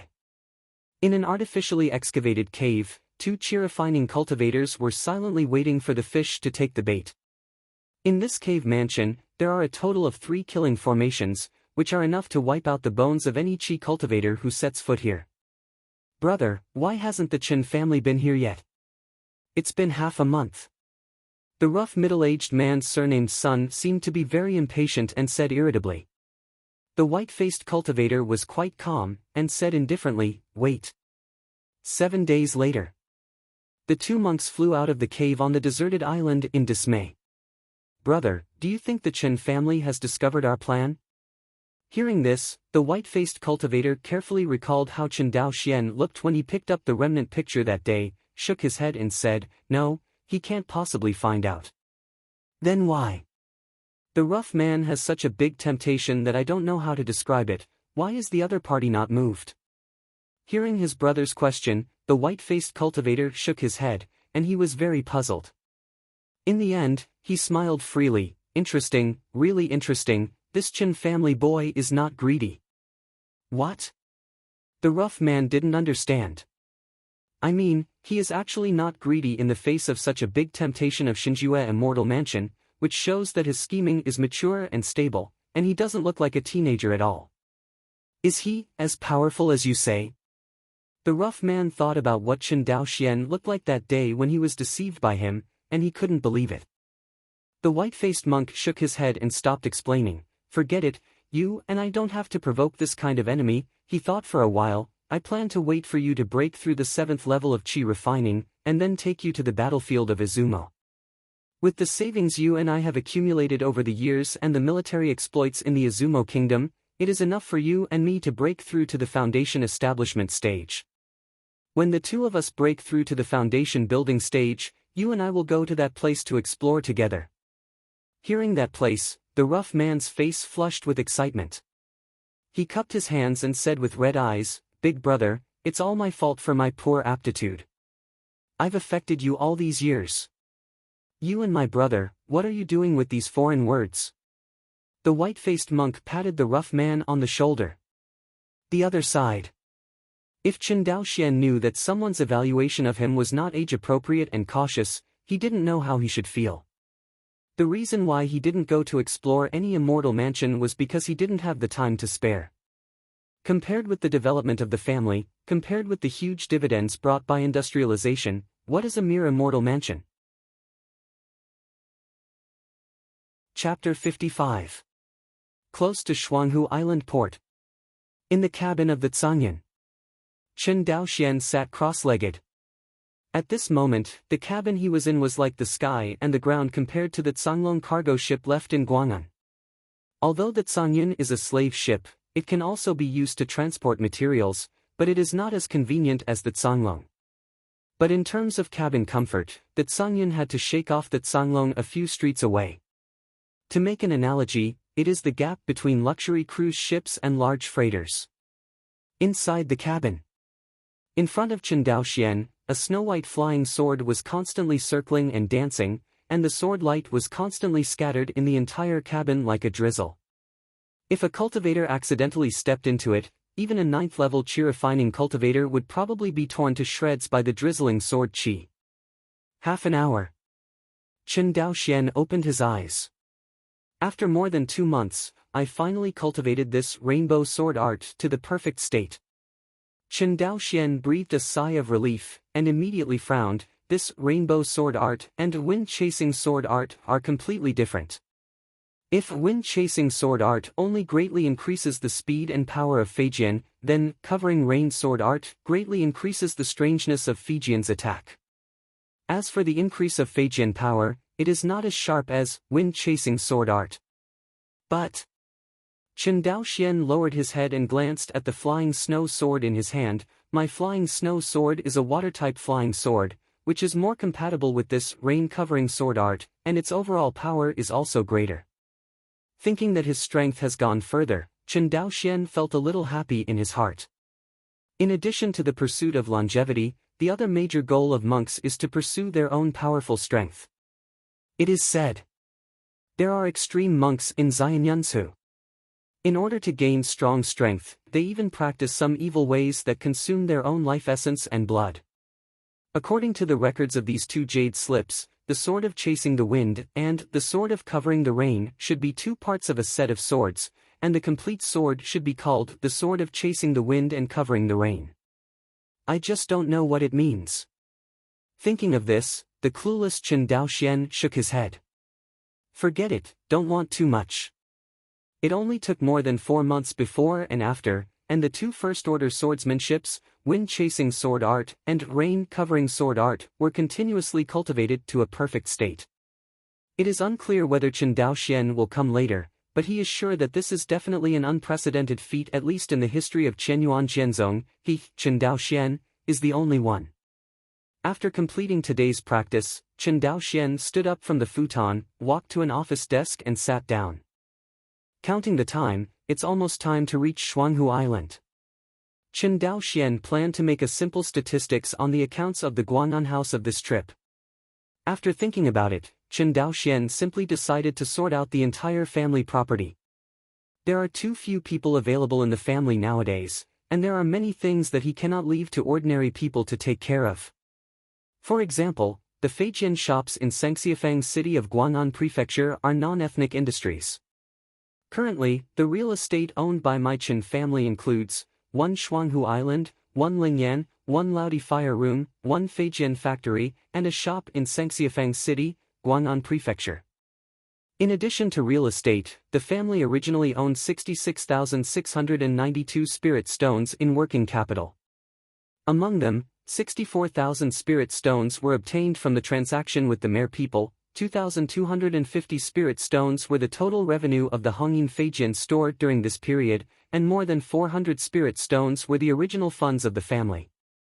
However, the materials purchased by the family this time are also relatively large.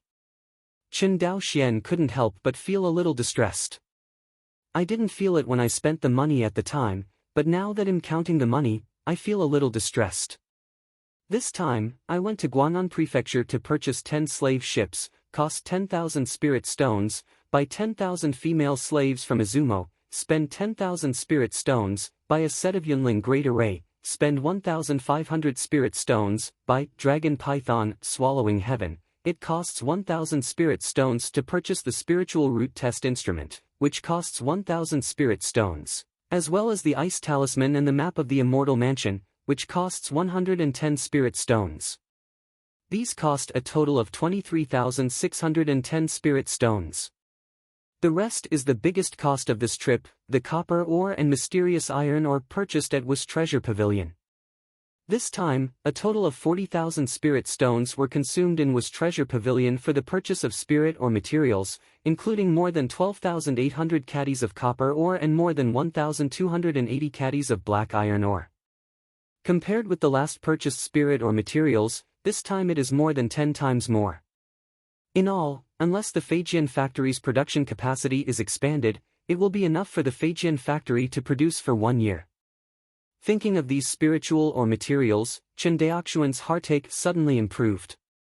The remaining 3,082 spirit stones, after deducting the food and other materials purchased for ordinary people, there are still 2,000 spirit stones left. Thinking of this, Chen Daoxian couldn't help but take a deep breath and murmured, the more than 60,000 spirit stones are gone.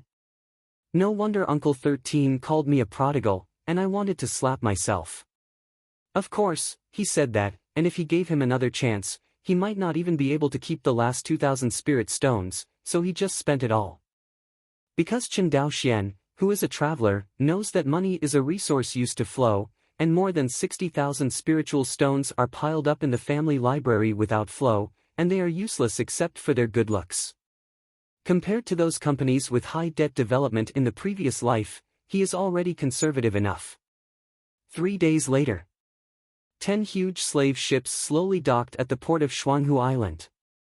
During the more than 2 months that Chen Daoxian left, Chen Beiwang has not been idle. The whole craftsman who will make chow is busy with his feet. This means that everyone in the Chen clan practiced martial arts, and the minimum cultivation level was the acquired realm, otherwise such high-intensity labor would have been exhausted by ordinary people. Got off the boat. Chen Daoxian found that Chen Ji had brought almost all the young men of the entire clan. From everyone's expressions, Chen Daoxian can only use one word to describe it.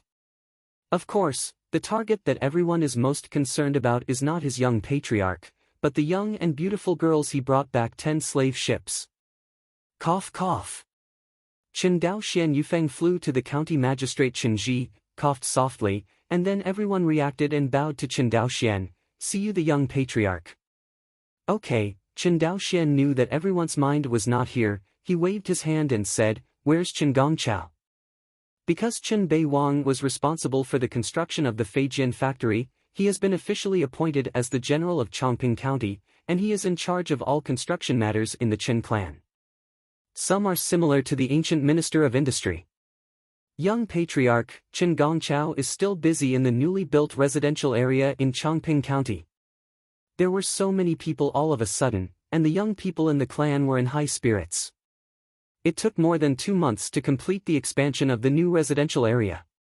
Chen Gongchao was busy with some finishing work, so he couldn't come to meet the young patriarch. Please don't blame the young patriarch. Chen Ji cupped his hands and said sincerely. Hearing that Chen Beiwang was still busy at the moment, Chen Daoxian sighed in his heart, how can I blame him for such a respectable elder? Hearing this sentence, Chen Ji's heart trembled. For a long time, mortals have lived under the wings of immortals. In this world, how could immortals ever face mortals? Only their young patriarch really saw the efforts of mortals in his eyes and kept them in his heart. At this point, in Chen Ji's heart, the young patriarch surpassed all the past patriarchs of the Chen family. Chapter 56. Twin Lakes Island Port. Along with the young and beautiful female slaves on the slave ship, there was a long queue to disembark one by one. The men of the Chen family burst into cheers, and the warm atmosphere seemed to overturn the entire island. The young female slaves of the Izumo country were all trembling when they saw this scene, and all their eyes showed fear and despair for the future. They don't know what the fate awaits them, a terrified little beast.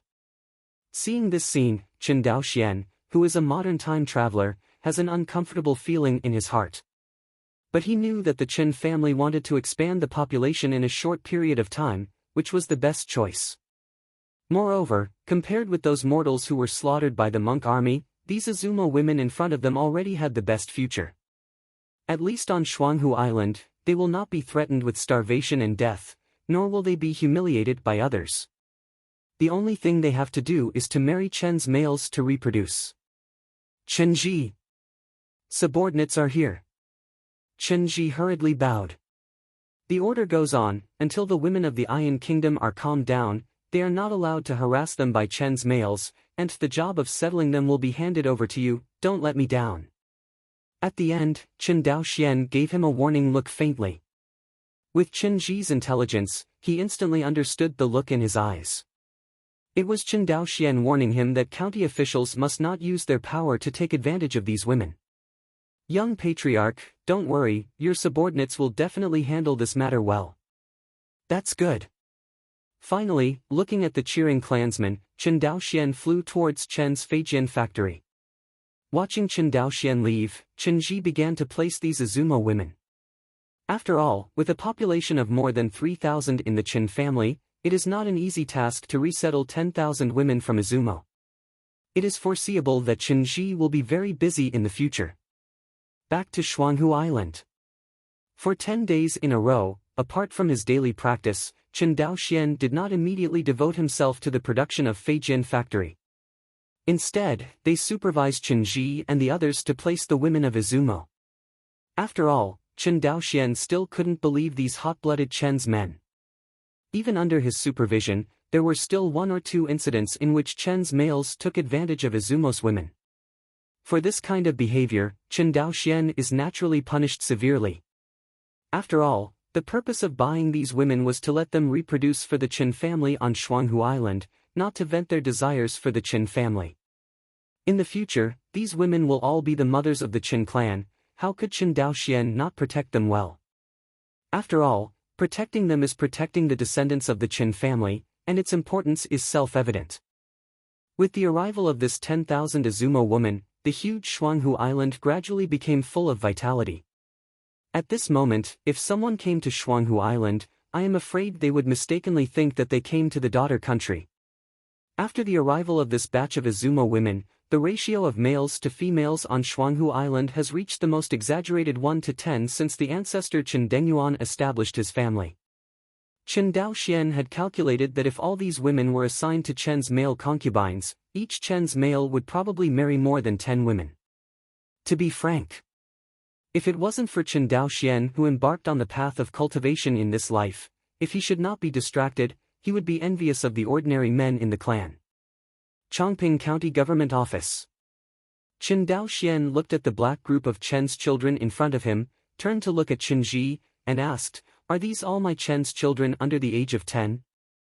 Young Patriarch, there are 1,039 children under the age of 10 in the Chen family, all of them are here."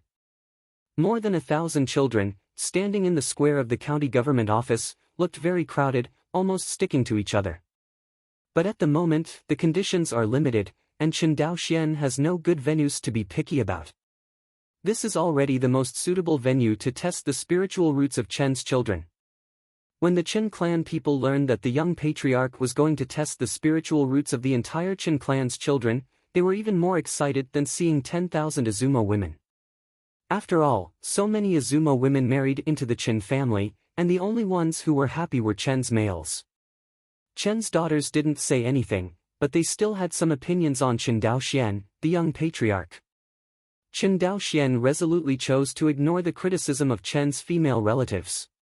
For the Chen family to grow and develop, it depends on the sacrifices of generations of Chen clan members. This is the case with the monks of the Xianzi generation in Nangxianqing, the town of Battle Dead, and the same is true of the Chen family. But then Chen Daoxian's practice of testing the spiritual roots of the children in the clan completely dispelled the dissatisfaction of the Chen family's female relatives. Compared to a husband marrying a concubine, the future of his children is obviously more important. Besides, it is only natural for men in this world to have 3 wives and 4 concubines. Chen's daughter-in-law has no reason to be dissatisfied. Sitting on the chair prepared by the county government, Chen Daoxian held the spirit measuring plate in one hand. After injecting a burst of infuriating energy, he aimed the spirit measuring plate at the child in front of him. No spiritual root, next.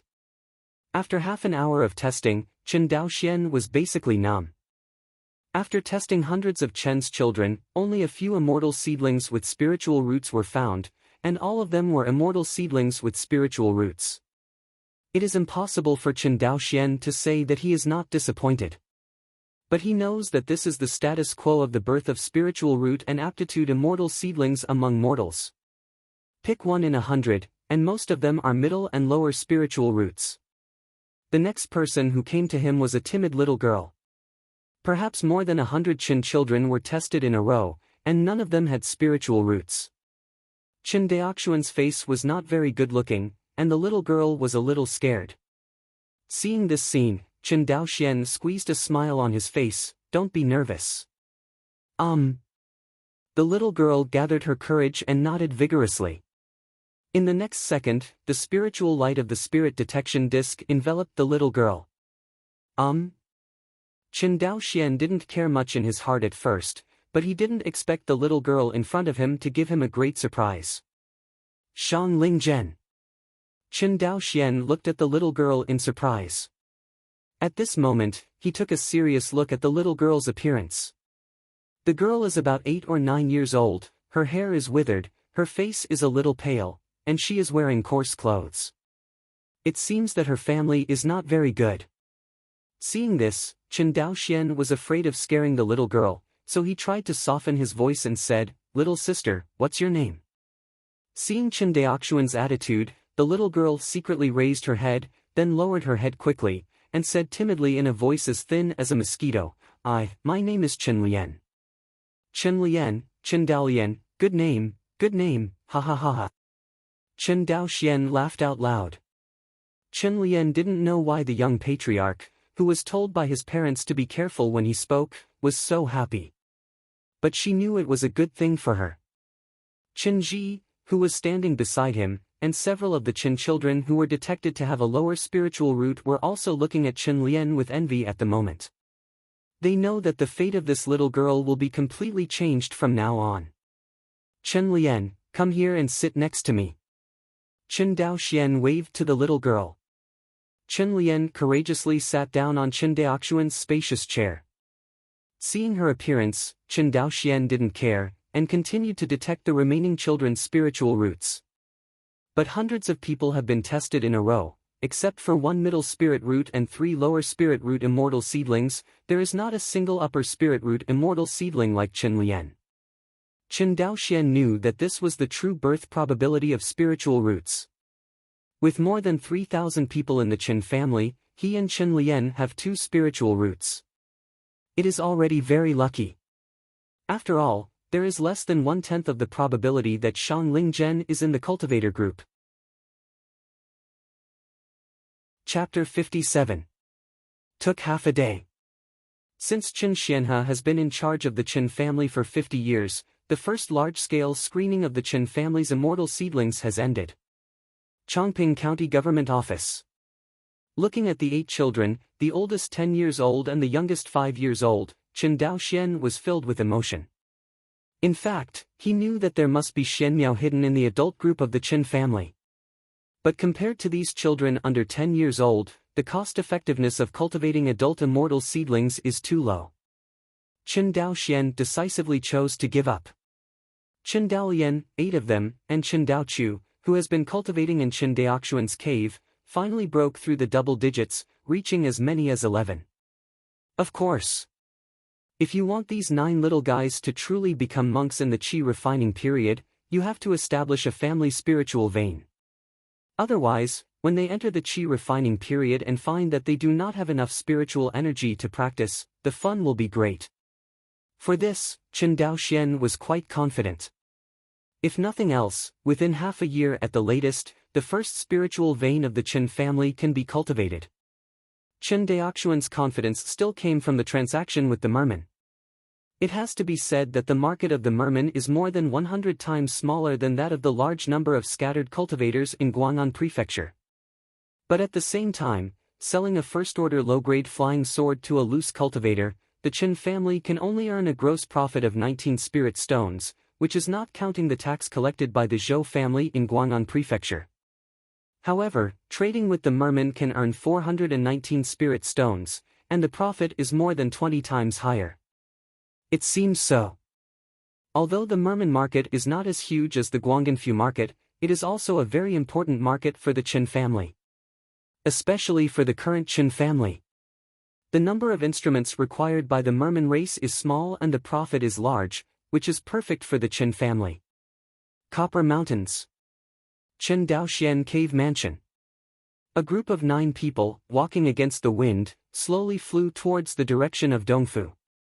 When everyone lowered their bodies, Qin Daoxian breathed a sigh of relief. This was the first time he flew so many people with Yufengshu, but fortunately nothing went wrong. This is where you will be staying for the next few years. Qin Daoxian turned around and said to the group of children behind him. It may be that the living environment is much worse than the previous life, and the children in this world are much more mature than the children of the same age in the previous life. Therefore, hearing this, even the youngest 5-year-old child did not cry. Seeing this, Chen Daoxian nodded in satisfaction. Perhaps he heard the movement outside the cave. A young figure rushed out of the cave with a long sword. It was Chen Daochu, who had not seen him for several months. Chen Daochu was stubborn, and when he saw Chen Daoxian, he was stunned for a moment, then immediately turned the tip of his sword down, and cupped his hands at Chen Daoxian. "See you, the young patriarch." Seeing Chen Daoxian said with a smile, "Daochu, you are here just in time. I will introduce a few clansmen to you. From now on, you will live together and learn to get along well, you know?" "Yes, young patriarch." The crowd looked at each other in dismay, and then answered in unison. Chen Daoxian nodded and asked them to introduce themselves. Everyone is the same age, even the oldest Chen Daoxian is actually only 6 years older than a 10-year-old child. After a brief introduction, everyone quickly became acquainted. "Brother Daochu, listen to my father, you are the son of Director Chen, aren't you? Brother Daochu, how long have you been cultivating here? What is the life of an immortal like? Brother Daochu." Everyone is more in awe of Chen Daoxian and dare not disturb him easily, but when dealing with Chen Daochu of the same age, everyone has to be much closer. Chen Daochu took the trouble to explain the life in Qitong Mountain one by one to everyone. Finally, they had a certain understanding of the environment of the Red Copper Cave Mansion. Settled 8 immortal seedlings of the Chen family in the other courtyard of the cave mansion. Chen Daoxian stepped into his practice room, Call. In the past 10 days, first the female slaves of the Izumo kingdom were placed, and then the selection of Chen's immortal seedlings was organized, but Chen Daoxian was very tired. Back in the cave, Chen Daoxian just wanted to fall asleep on the bed. But the habit he had cultivated over the years still allowed him to drag his tired body to Ling in the practice room. Open the stone cover that closes the spiritual eye. A large amount of spiritual energy suddenly appeared out, but the keen Chen Daoxian still found that the spiritual energy that came out of this spiritual eye became less. Seeing this scene, Chen Daoxuan's face sank. At that time, the monks of the immortal family found a total of 7 spiritual eyes in the Red Copper Mountains. This spiritual eye was the least used of them. Now it is time for the spiritual energy to gradually dry up. Thinking of this, Chen Daoxian felt a little uncomfortable. After all, this spiritual eye has accompanied him for 11 years of cultivation life. It can be said that Chen Daoxuan's cultivation level today is all thanks to this spiritual eye. And now, this mouth is about to dry up. It's not that he is worried about not having spiritual energy to practice, but Chen Daoxian just feels that it is a little difficult to accept emotionally. He now finally understands the lonely look Chen Xianhe had when he heard that the copper veins were depleted. It is not the reluctance to give up on the exhaustion of the cultivation resources, but the emotion of the passing years. How can you see a rainbow without wind and rain? How can a figurine become a butterfly without breaking the cocoon? Chen Daoxian quickly adjusted his mentality, smiled slightly, and before he knew it, his heart became more determined. Take out a water spirit bead from the storage bag, and then take a qi gathering pill. After more than a month, Chen Daoxian once again felt the violent cultivation speed, and the corners of his mouth raised slightly.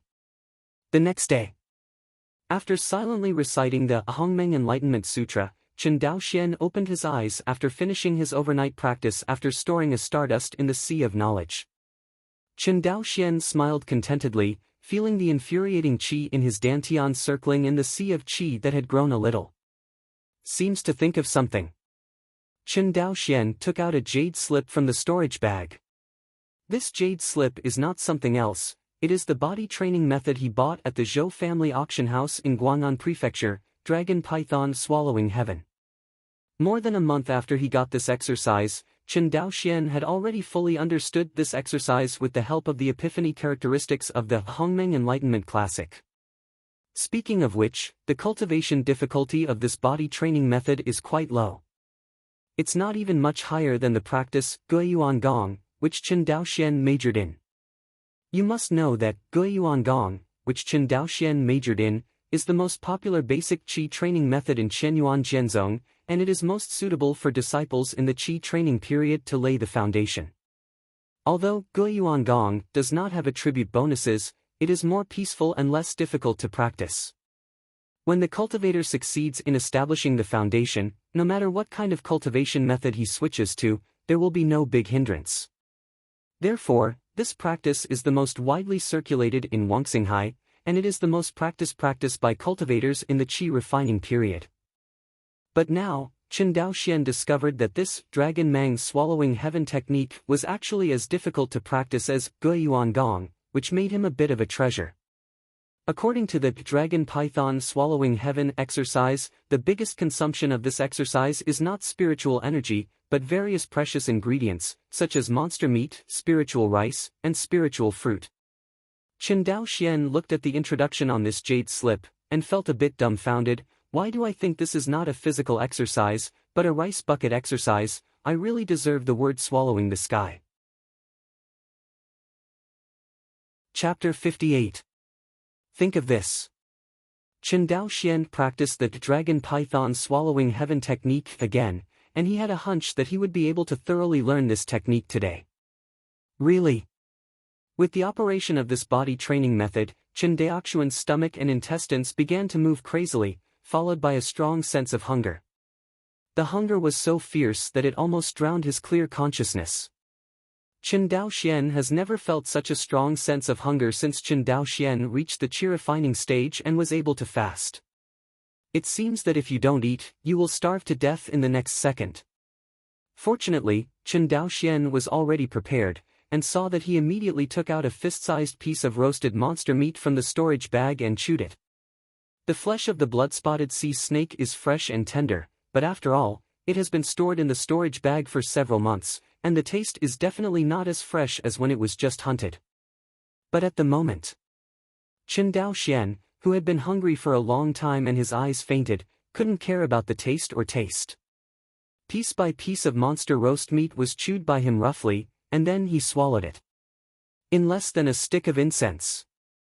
Chen Daoxian's small stomach pouch contained at least several hundred kilograms of blood-spotted sea snake barbecue.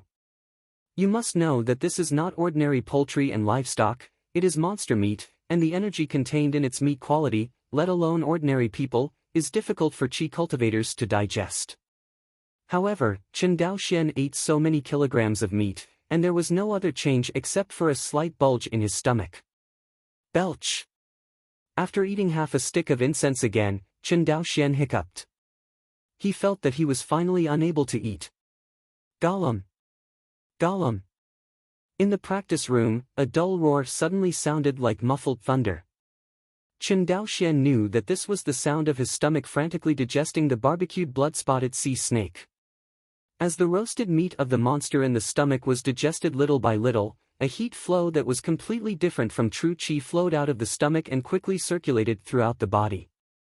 Among them, the place where the heat flow gathers the most is the epidermis of his whole body. Chen Daoxian only felt that his skin was quenched little by this heat flow, and the strength of the skin was also enhanced visibly by the naked eye.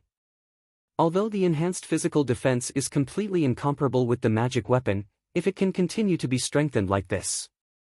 Chen Daoxian believed that one day he would be able to reach the level that the old man of the auction house said the body was hard against magic weapons. And Chen Daoxian discovered another benefit of body training. That is to increase the success probability of monks building foundations. As we all know, for monks to build foundations, in addition to foundation building pills, they also need at least second-order spiritual meridians to assist. The reason why these two resources are needed is because the cultivator will transform his true energy into true energy during the foundation building process. Compared with the meekness of the real qi in the sea of qi at ordinary times, when breaking through the foundation building stage, the transformation of the cultivator's real qi into the real essence will cause the qi sea to expand violently. At this time, whether the real essence is docile or not is particularly important. The function of the foundation establishment pill is to make the cultivator's transformed true essence become extremely docile, and directly overcome the difficulty of expanding the sea of qi. The second biggest difficulty in building a foundation is to fill the body with spiritual energy. Due to the transformation of true qi into true essence and the expansion of the qi si, it is necessary to consume terrifying spiritual energy in a short period of time. At this time, unless it is a spiritual vein above the second rank, it cannot support the cultivator to break through. But at the same time, the spiritual energy infusion will bring another problem, that is, whether the cultivator's physical body can withstand the damage caused by the spiritual energy infusion. Some cultivators have clearly passed the difficulty of expanding the sea of qi, but they have fallen under the level of spiritual qi filling. This is the calamity brought about by the lack of physical strength of the monk. This is also the reason why the children of the big clan have to eat lingmi all year round. Lingmi has the effect of warming the body and enhancing the strength of the body. After eating for a long time, when the foundation is established in the future, it will not happen that the most dangerous transformation of the sea of qi will not happen, but it will fall on the body of spiritual energy. However, cultivating the body training method obviously improves the cultivator's body more than long-term consumption of spiritual rice. Not only that, the improvement of the cultivator's physical body will even speed up the cultivator's cultivation speed to some extent. Because the total amount of spiritual energy a cultivator refines every day is fixed, if it exceeds this amount, it will cause damage to the cultivator's body. But what if the cultivator's physical strength is increased? At that time, the total amount of the cultivator's refining spiritual energy will definitely increase, and the speed of cultivation will also speed up. Of course. The premise of all this is based on the fact that the cultivator can withstand the consumption caused by body refining. Just now, Chen Daoxian swallowed hundreds of kilograms of monster beast roast meat in less than 2 incense sticks. You must know that when the blood-spotted sea snake was peeled and the bones were removed, and the inedible meat was removed, the remaining good meat added up to less than 2,000 catties. Chen Daoxian killed 1/10 of it in an instant. According to the market price, he ate at least 10 spirit stones in a short while. This is just the time to practice 2 incense sticks. According to his cultivation speed, with full firepower, he would eat at least 40 or 50 spirit stones a day. If you replace it with lingmi, it might be more expensive. This kind of cultivation method, which cultivation force can afford to play? Don't say anything about the Zhou family in Guang'an Prefecture. Chenyuan Jianzong can't stand this kind of consumption, right? After all, Chenyuan Jianzong has countless resources, but the number of disciples is also the highest in the Sea of Stars. In such a big sect, everyone eats like this, and even the largest family is poor. Think of this. Chen Daoxuan's original plan to let all the cultivators of the Chen family practice the body training method failed. He reckoned that in the future, only the children of the elite family would be allowed to practice physical exercises. As for the other monks of the ordinary family, the Chen family should not be able to support them. Shaking his head, Chen Daoxian no longer thought about it. Standing up, he stretched out, and the bones all over his body broke out with a crackling sound. Out of the cave.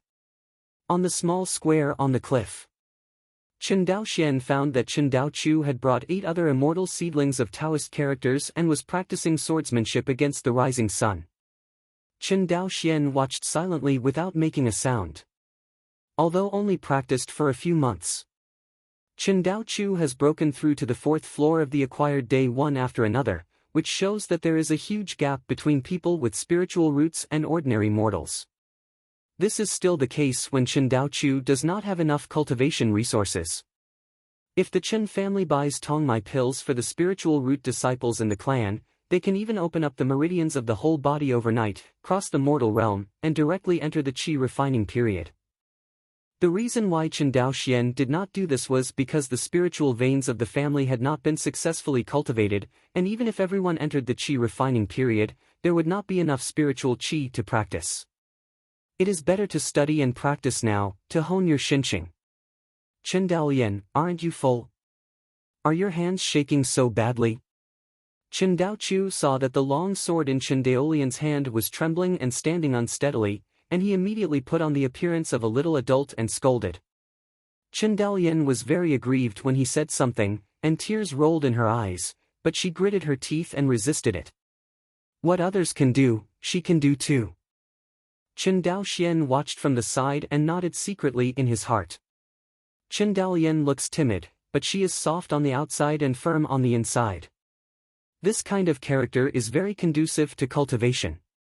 After watching the crowd practice swordsmanship for a while, seeing that there was no major problem with what Chen Daochu taught, Chen Daoxian did not come out to say hello to everyone, and went straight to the direction of Feijian factory. Chapter 59. Time flies.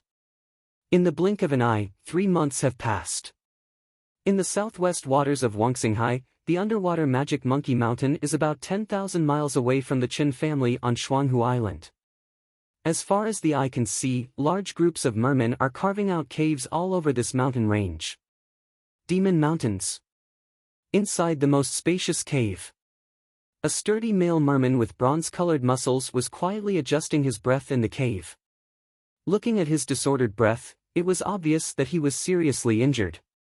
"Father!" A petite figure suddenly broke into the cave, and the petite merman held a spirit medicine overflowing with spiritual energy in his hand, and said excitedly, "Look, Luo'er has found the medicine that can treat his father's injury. Hear the call." The patriarch of the merman clan slowly opened his eyes, looked at the elixir in his daughter's hand, and there was a hint of distress in his eyes. "Luo'er, I've worked hard for you during this time." Who knew Luo Li heard this, his little head kept shaking. "Father, please don't say that. For the sake of your clan to have a safe place to live, you are willing to be injured and fight with the leader of the water demon ape. Compared to you, what does Luo'er do for such a small thing?" Hearing Luo Li mentioning the battle with the leader of the water demon ape, even though the battle had passed for almost half a year, the merman clan chief still felt a little scared every time he thought about it. It was a little bit, just a little bit. He died with the leader of the water demon ape. Thinking of this, the head of the merman clan said with relief, "Speaking of which, I was able to win the water demon ape leader, and it was all up to you and the clan to take the lead in defeating the water demon ape group and come to support me. Otherwise, I will have to die with that fellow." Hearing what his father said, Luo Li felt a little embarrassed. "I didn't expect that the difference in strength between people with weapons and without weapons would be so big." It seemed that he thought of the scene where the merman clansmen were holding magic weapons, and they were in a state of power in the water demon ape clan. Luo Li's little face flushed with excitement. "Father, this time we are dealing with the Qin family on the Shuanghu Island, we must buy more weapons. Just do it." "You and I thought about it together," the patriarch of the merman clan said with a smile, but he seemed to think of something again, and his brows slightly wrinkled. "However, I remember that there are not many spirit stones brought by the clan." Hearing this, Luo Li's excitement couldn't help but stagnate. But he thought of something in a flash, and said happily, "It doesn't matter. Last time, the Qin family named Chen Daoxian gave me a picture book of various spiritual minerals and medicines. We can use these things above to exchange weapons with them." Hearing this, the patriarch of the merman clan softened slightly. He instructed, "Luo Li, this transaction with the Qin family is very important, and we must not make any mistakes. Although we occupy the Magic Ape Mountain, our foothold is still uncertain. Plus I'm seriously injured now, so I can't help you at all. If you want to protect the clan, you can only strengthen the strength of the clan, and purchasing weapons for the clan is the fastest way to strengthen the strength. Father, Luo Li will definitely handle this matter well, you can rest assured." Luo Li smiled. Twin Lakes Island. Cave house in the Copper Mountains. Chen Daoxian opened his eyes again, his face full of surprise, and said, "The 5th level of qi refining."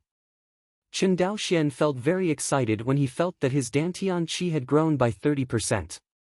It took less than half a year to break through to the 4th level of qi refining, and then once again broke through to the 5th level of qi refining.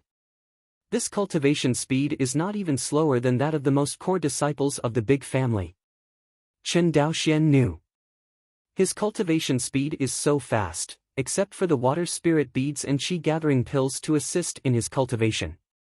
The body refining effect of dragon python swallowing heaven is also indispensable. He could clearly feel that as his physical body became stronger and stronger, the total amount of aura refined every day was slowly increasing, which undoubtedly accelerated his cultivation speed. The only pity is that his blood-spotted sea snake meat has already been eaten, and after lack of body-refining resources, the cultivation progress of dragon python swallowing heaven is horribly slow. Besides, recently, Chen Daoxian has clearly felt that the spiritual eyes of the practice room are no longer enough to support him to practice at such a high speed. The problem of insufficient spiritual energy was put in front of Chen Daoxian again. It has been 3 months since I returned to Shuanghu Island. Chen Daoxian didn't rest for a day, and the busy time every day was more terrifying than working overtime in the factory in his previous life. At least in the previous life, I worked overtime and had time to sleep. And now Chen Daoxian is busy every day except for his daily practice. During the daytime, he spent about 5 hours in the Feijian factory making red shadow flying swords. By evening, after he checked the work of Chen Ji and others, he returned to the cave to personally teach Chen's 8 immortal seedlings to practice, and it would take him another 2 or 3 hours. In addition, the 4 hours of practice every day are unstoppable. Every day is full of schedules, and there is no gap. However, watching the family grow and grow little by little in his hands, this kind of satisfaction is also difficult for outsiders to understand. In addition to the stable daily Feijian production of Feijian factory, what excites Chen Daoxian the most during this period is that Chen Daoqiu is actually an immortal seedling of Shenglingen. Calculate it this way. Although there are only 11 monks in the Chen family, they have 3 spiritual roots. I have to say, very lucky. Normally, if you want to give birth to 3 spiritual root cultivators, at least dozens of spiritual root cultivators are possible. The end of the night of practice. Chen Daoxian stood up and walked outside the cave. Out of the cave. Seeing that the 8 immortal seedlings of the Chen family were already practicing swordsmanship in the small square outside the cave, Chen Daoxian did not bother and flew directly toward Sequoia Island. That's right. He was absent from work today and did not go to the Feijian factory. Because he had already contacted Luo Li of the Mare people yesterday, today is the day when he traded with the Mare people for the second time. The deal is significantly larger than the first rush transaction. Not only that. The last time Chen Daoxian handed over a picture book of rare treasures such as spirit mines, spirit medicines, etc. to the merman, I think there should be a lot of unexpected gains this time. The worst thing is to ask the merman to buy a batch of water spirit beads. After so long with Shui Lingzu's auxiliary training, he felt that he could not do without this thing. After all, after feeling the charm of high-speed cultivation, who wants to return to the slow cultivation state of the past? Chen Daoxian estimated. If his cultivation resources such as water spirit beads and spirit pills remain abundant, he is sure to reach the 9th level of qi refining before the age of 20. Although compared with Zhou Mubai's 21-year-old foundation building, there is still a gap. But if this cultivation speed is put into the group of loose cultivators and the children of small families, it is estimated that it can scare others silly. Sequoia Island. Compared with the slightly more complex terrain such as Shuanghu Island plains, lakes, and mountains, the pattern of Sequoia Island is much clearer. There is only a large plain and freshwater lakes, and the entire island seems to have not much scenery except for a large redwood forest. If such an island is placed on the earth, it must be a treasure island. The island is rich in land resources, rich in forest resources and abundant in freshwater resources, making it very suitable for human habitation. But in this world, if there is no spiritual vein, it is destined to become a deserted island. Chen Daoxian came to this island again. Look around. He flew towards the north side of the island. Chapter 60. All the way north. Chen Daoxian stopped over the reef group he traded last time. Looking at the endless sea, Chen Daoxian slowly lowered his body. I always trade standing with the mermen, but it seems a bit tense. Chen Daoxian said silently. Trading with the mermen is a long-term business for the Chen family, and it is definitely not something that will be given up after 1 or 2 orders. Chen Daoxian also wanted to use the power of the merman to open the treasures of the underwater world of Wangxinghai. For the market of the merman, he will never give up no matter what. Since you don't want to give up, it is very important to have a good relationship with each other. Fortunately, during the last transaction, the merman had a good impression of him. In this transaction, there should be no more tit-for-tat scenes when we first met. Let's build a sea pavilion here. He glanced at the reef on the bottom of the sea, and the most prominent part had already extended to the sea, enough to be the foundation of the pavilion. Just do it. Chen Daoxian slapped the storage bag, took out the red shadow flying sword, and infused with true qi, the 3-foot-long sword light pierced out of his body. Brush! Under the control of divine consciousness, the red shadow flying sword slashed towards the reef on the bottom of the sea. Soon, a huge reef with a whole body like white jade was cut into 2 pieces by the red shadow flying sword. The fracture of the reef is as smooth as jade, and there is no trace of cutting at all.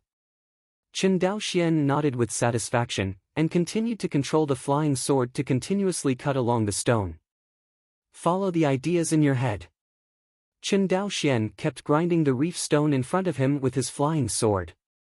After half an hour, a rough pavilion was built by Chen Daoxian, standing on the reef foundation on the sea. Seen from a distance, the pavilion seems to be floating on the sea surface. If you ignore its rough workmanship, it looks quite interesting. Step into the gazebo. Chen Daoxian looked around and felt that something was missing. He took out a piece of stone from the bottom of the sea again, and after several tossing, a stone table and 2 stone benches were made by him. Immediately, Chen Daoxian used a fire control technique to evaporate the water stains in the pavilion. Under the shroud of water vapor, this sea pavilion is like a fairyland in a dream. It always feels like it's almost meaningless. Chen Daoxian touched his chin and muttered. Immediately, he soared into the air, flew around the pavilion a few times, and finally found something missing. I didn't give you a name. Chen Daoxian's eyes lit up slightly and smiled. With a burst of sword light flying, in the blink of an eye, the 3 characters Guanhai Pavilion appeared above the stone pavilion. It took him less than an hour from deciding to build the pavilion to the time it was built. This kind of work efficiency, even in the previous life, is extremely terrifying. But Chen Daoxian knew that this was the power of a monk.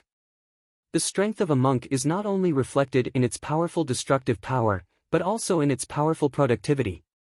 For example, spiritual fields that only monks can cultivate.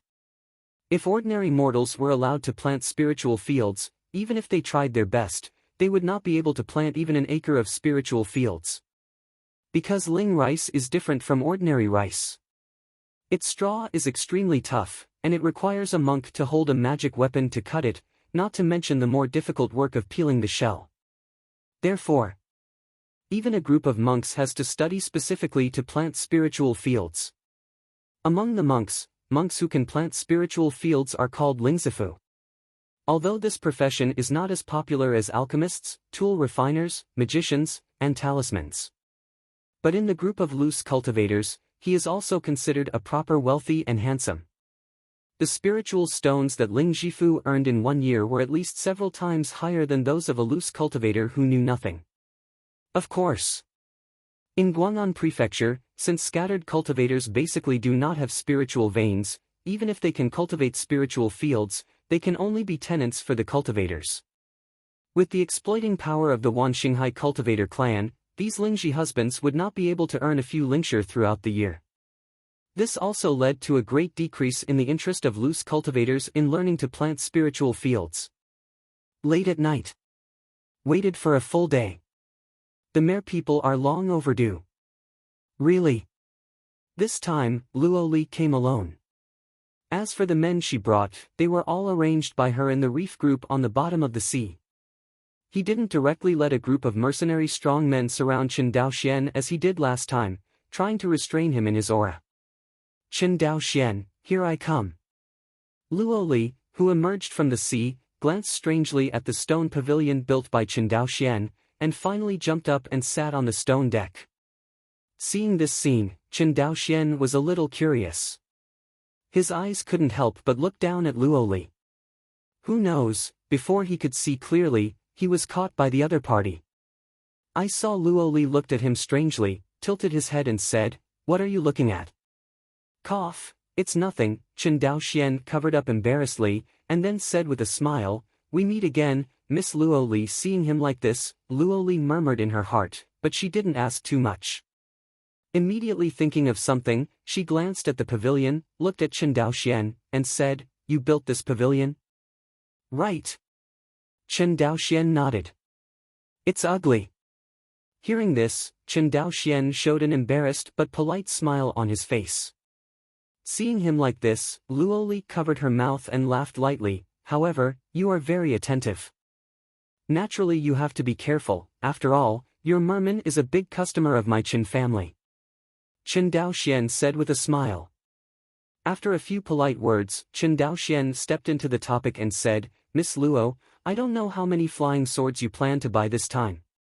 Hearing Chen Daoxian talking about business affairs, Luo Li also sat up nervously. "Of course, the more the merrier. The weapons you sold to us last time are very good, but the number is a little too small. This time we are going to buy more weapons." After a pause, she added, "We want as much as we want." Hearing these inhuman words, Chen Daoxian couldn't help being elated. "Indulge for a moment." Chen Daoxian patted the storage bag. I saw a mouthful of flying swords overflowing with inspiration, piled up in the pavilion, until it became a hill. Seeing the flying sword under her feet, Luo Li's beautiful eyes overflowed with a small fortune fan who seemed greedy when she saw the gold ingot. She took a deep breath and said, "This time there are more flying swords than the last time." "That's right," Chen Daoxian nodded, "this time we have more time to prepare, plus sufficient materials. The number is indeed several times more than last time. There are a total of 350 flying swords here." Hearing this, Luo Li's pretty face flashed a hint of embarrassment. "What's the matter? Is there something wrong with Miss Luo?" Chen Daoxian saw a strange expression on her face, and said with a concerned gesture. Luo Li shook his head, and then said, "By the way, didn't you say last time that you can use spirit ore to offset the bill? This time we may not have enough spirit stones. Let's see if we can use spirit ore to pay for it." At the end, Luo Li's voice became lower and lower. Chen Daoxian's heart sank when he heard this.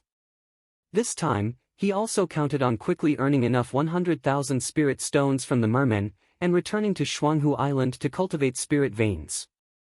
Unexpectedly, things seemed to have taken a new turn.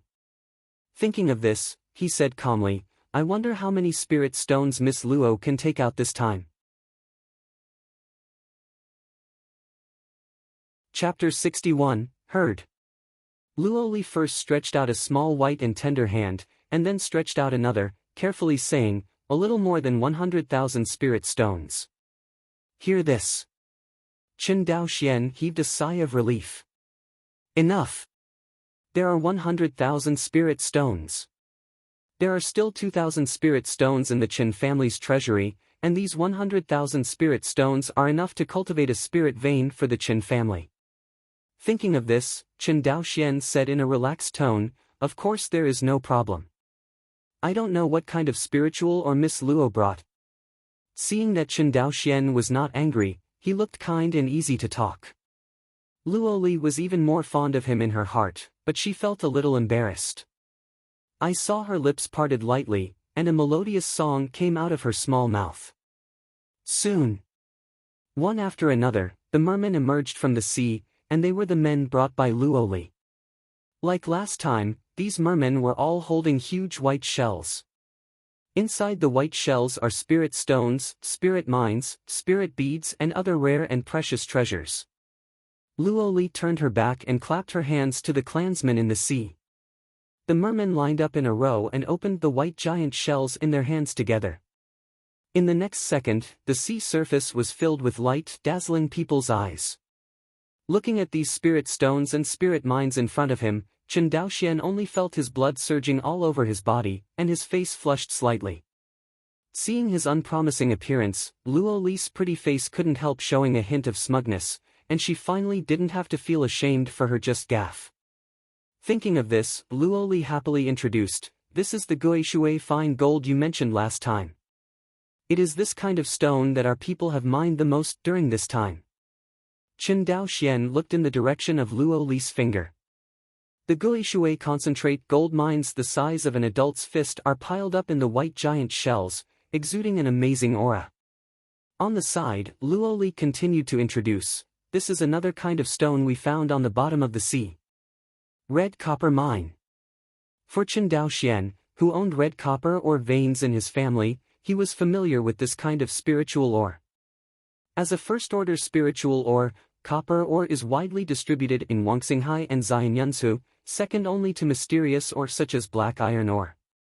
Chen Daoxian is not too surprised that there is such a spiritual mine on the bottom of the sea. Yes, it's copper ore. Luo Li nodded, this kind of copper ore is the raw material for your weapons, right? Even though the mermen don't know how to refine tools, they still have the ability to distinguish auras. After all, they also possess spiritual consciousness. Yes. Chen Daoxian nodded unabashedly. For his sincere attitude, Luo Li nodded with satisfaction, and said, since this kind of stone is the raw material for your weapons, the price should be high. Tell me, how much should it be worth? Luo Li immediately put on the appearance of a little money fan. Chen Daoxian frowned and said, in Guang'an Prefecture, the price of red copper ore is 3 spirit stones per pound. What price do you think is appropriate to sell it to me? What? Hearing the price, Luo Li was a little dumbfounded. How could this be? Guishui Jingji Mingming can change a weapon with just a few pieces. Why is this stone so cheap? The price difference between the two is dozens of times. This made Luo Li wonder if Chen Daoxian was deceiving himself. Seeing that Luo Li didn't speak, Chen Daoxian coughed and explained, Miss Luo Li, do you know how difficult it is for our human race to refine a weapon? As he said that, he sighed, let's just say that the lowest level, the first-order low-grade flying sword, also requires me, a cultivator who is proficient in refining, to spend a full 7 days to complete it. Your merman mining shouldn't be so hard, right? What? Hearing that it takes 7 days to refine a weapon, Luo Li was at a loss for words. It's too hard work. In this way, it is much easier for their clan to mine. Thinking of this, Luo Li felt a little embarrassed. After all, she also knows that digging stones is not technical, but a labor of strength. And male sharks are not like female sharks, they can also raise spirit shells, male sharks can't do anything, and they only have stupid strength. In this way, their mermen can exchange for the weapons of the Chen family with just a little effort, which is a huge profit. Seeing the shame on Luo Li's face, Chen Daoxian heaved a sigh of relief. It's so dangerous, this girl is actually enlightened. He just deliberately ignored the value of the spirit or itself, and shifted the perspective of value to the labor that both parties paid. It can be said that it is a sophistry. Fortunately, Luo Li didn't find anything wrong. Perhaps in Luo Li's eyes, this broken stone had no value at all.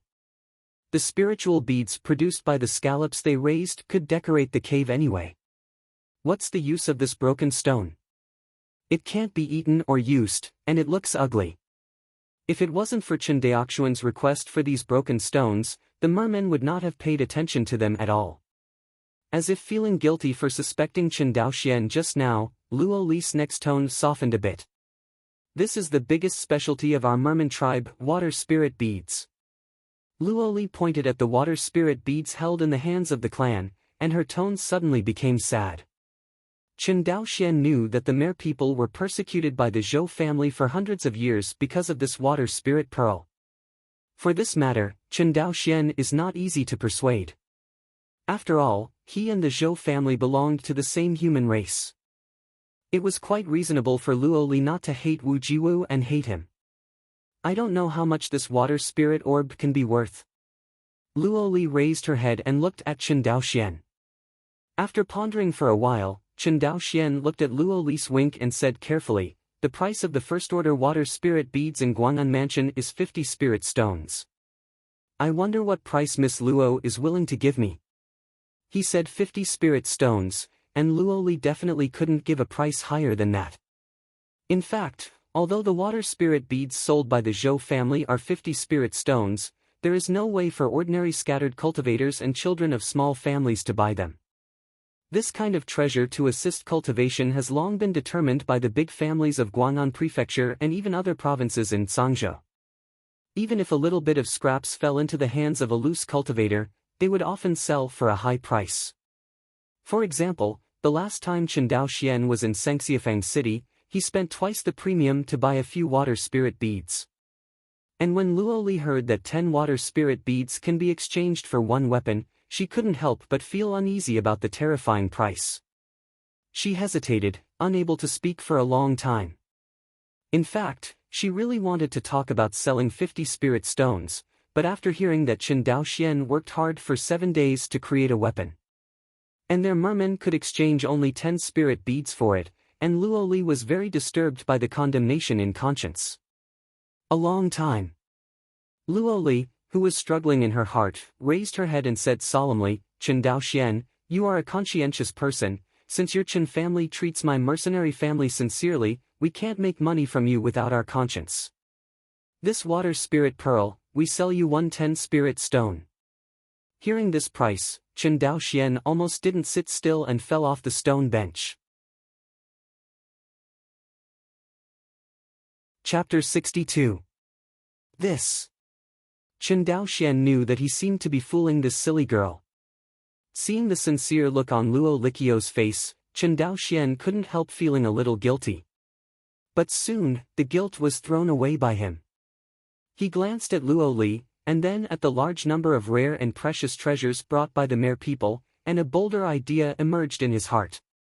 Chen Daoxian's thoughts floated in his heart, but his face remained calm. Miss Luo, I feel the sincerity of your mere people, but 10 spirit stones and a water spirit pearl, will it be 2?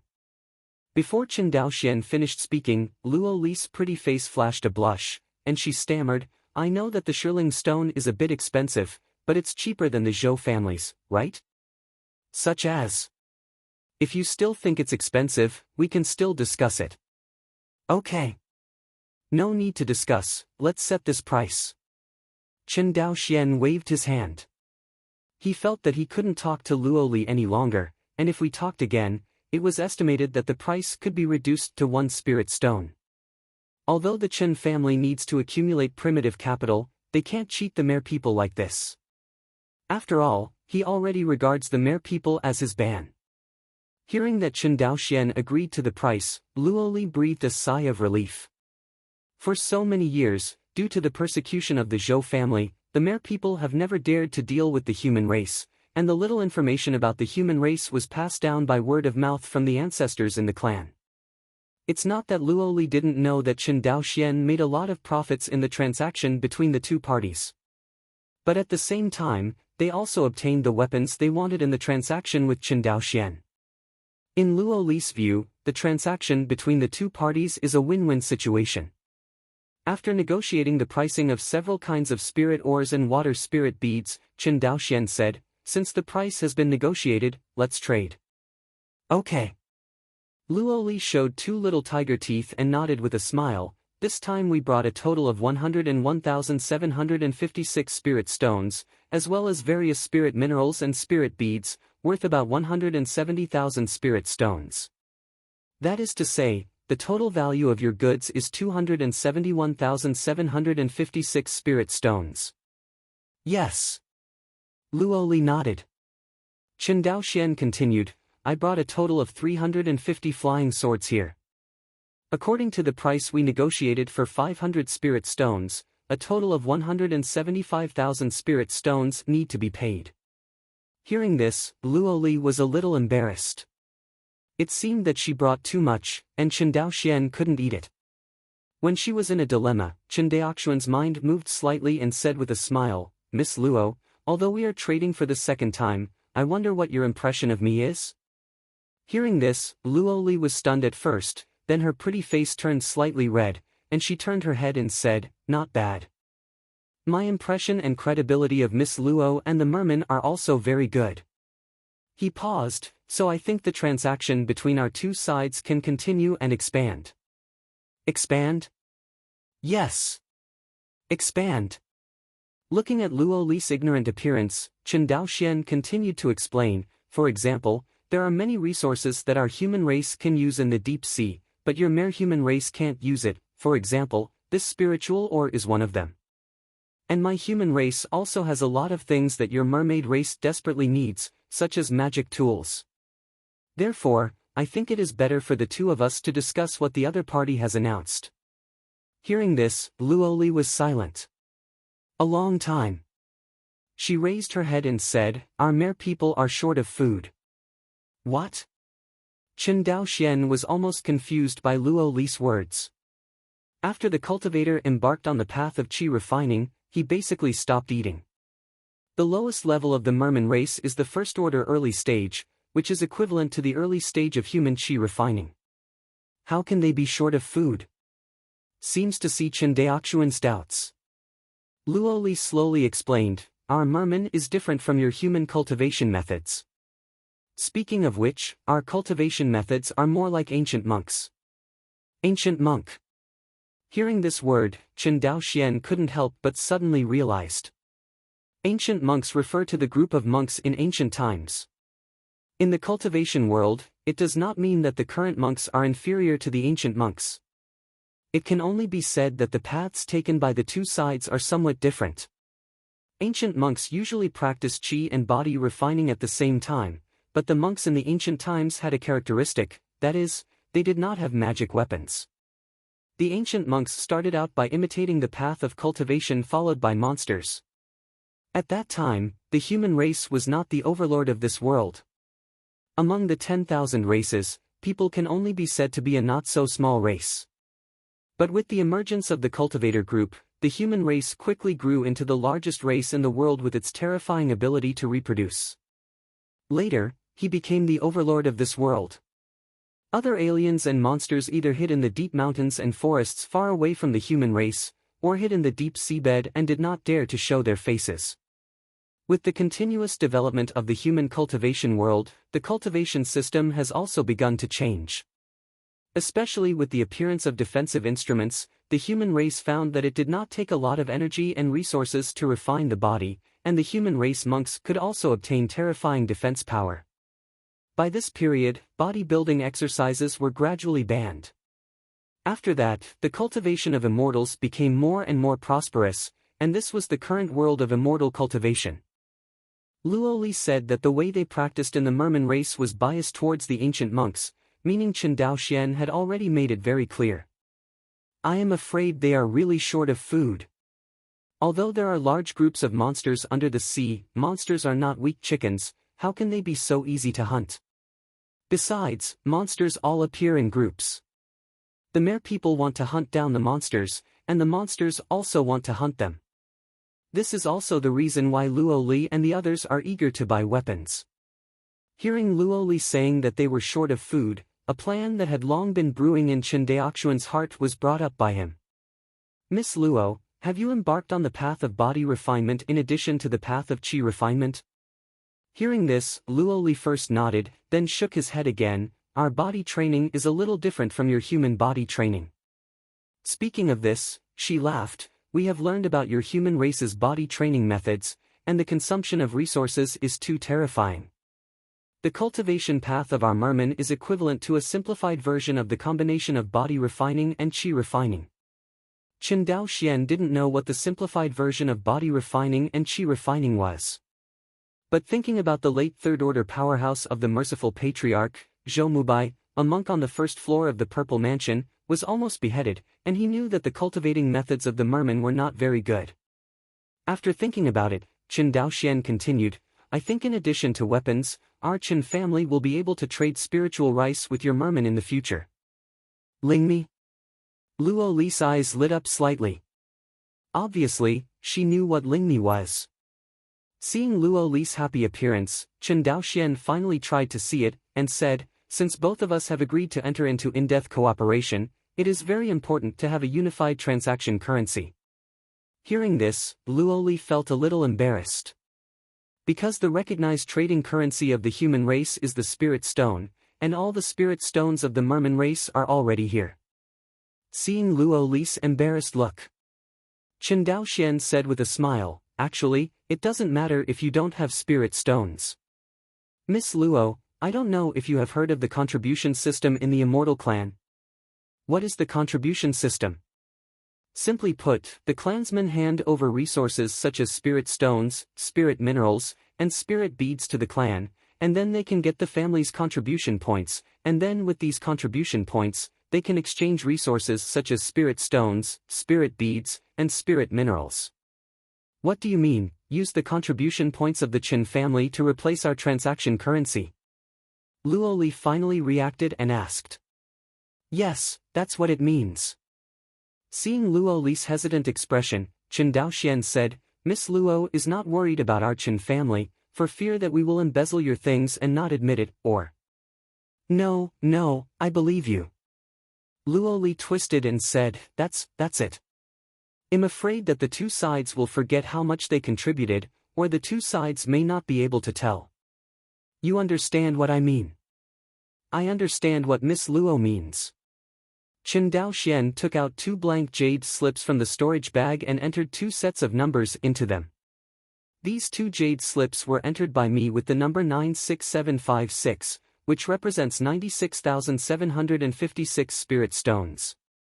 Qin Daoxian handed the jade slip to the other party. In the future, if you trade with my Qin family again, you can use the contribution points in this jade slip to trade with my Qin family.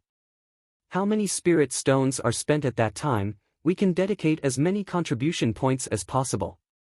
Hearing this, Luo Li's eyes lit up. She took the jade slip and said with some malicious intent, Aren't you afraid that I can change the numbers in this jade slip at will? Hearing this, Qin Daoxian shook the jade slip in his hand and said, I still have a backup. This transaction model requires absolute trust between the two parties, otherwise it will not continue. Our Qin family is willing to believe in the mere people. Hearing Qin Daoxian's sincere words, Luo Li couldn't help feeling ashamed for her cleverness. She raised her head, nodded earnestly, and said, Since your Qin family is willing to trust us, we are naturally willing to trust you.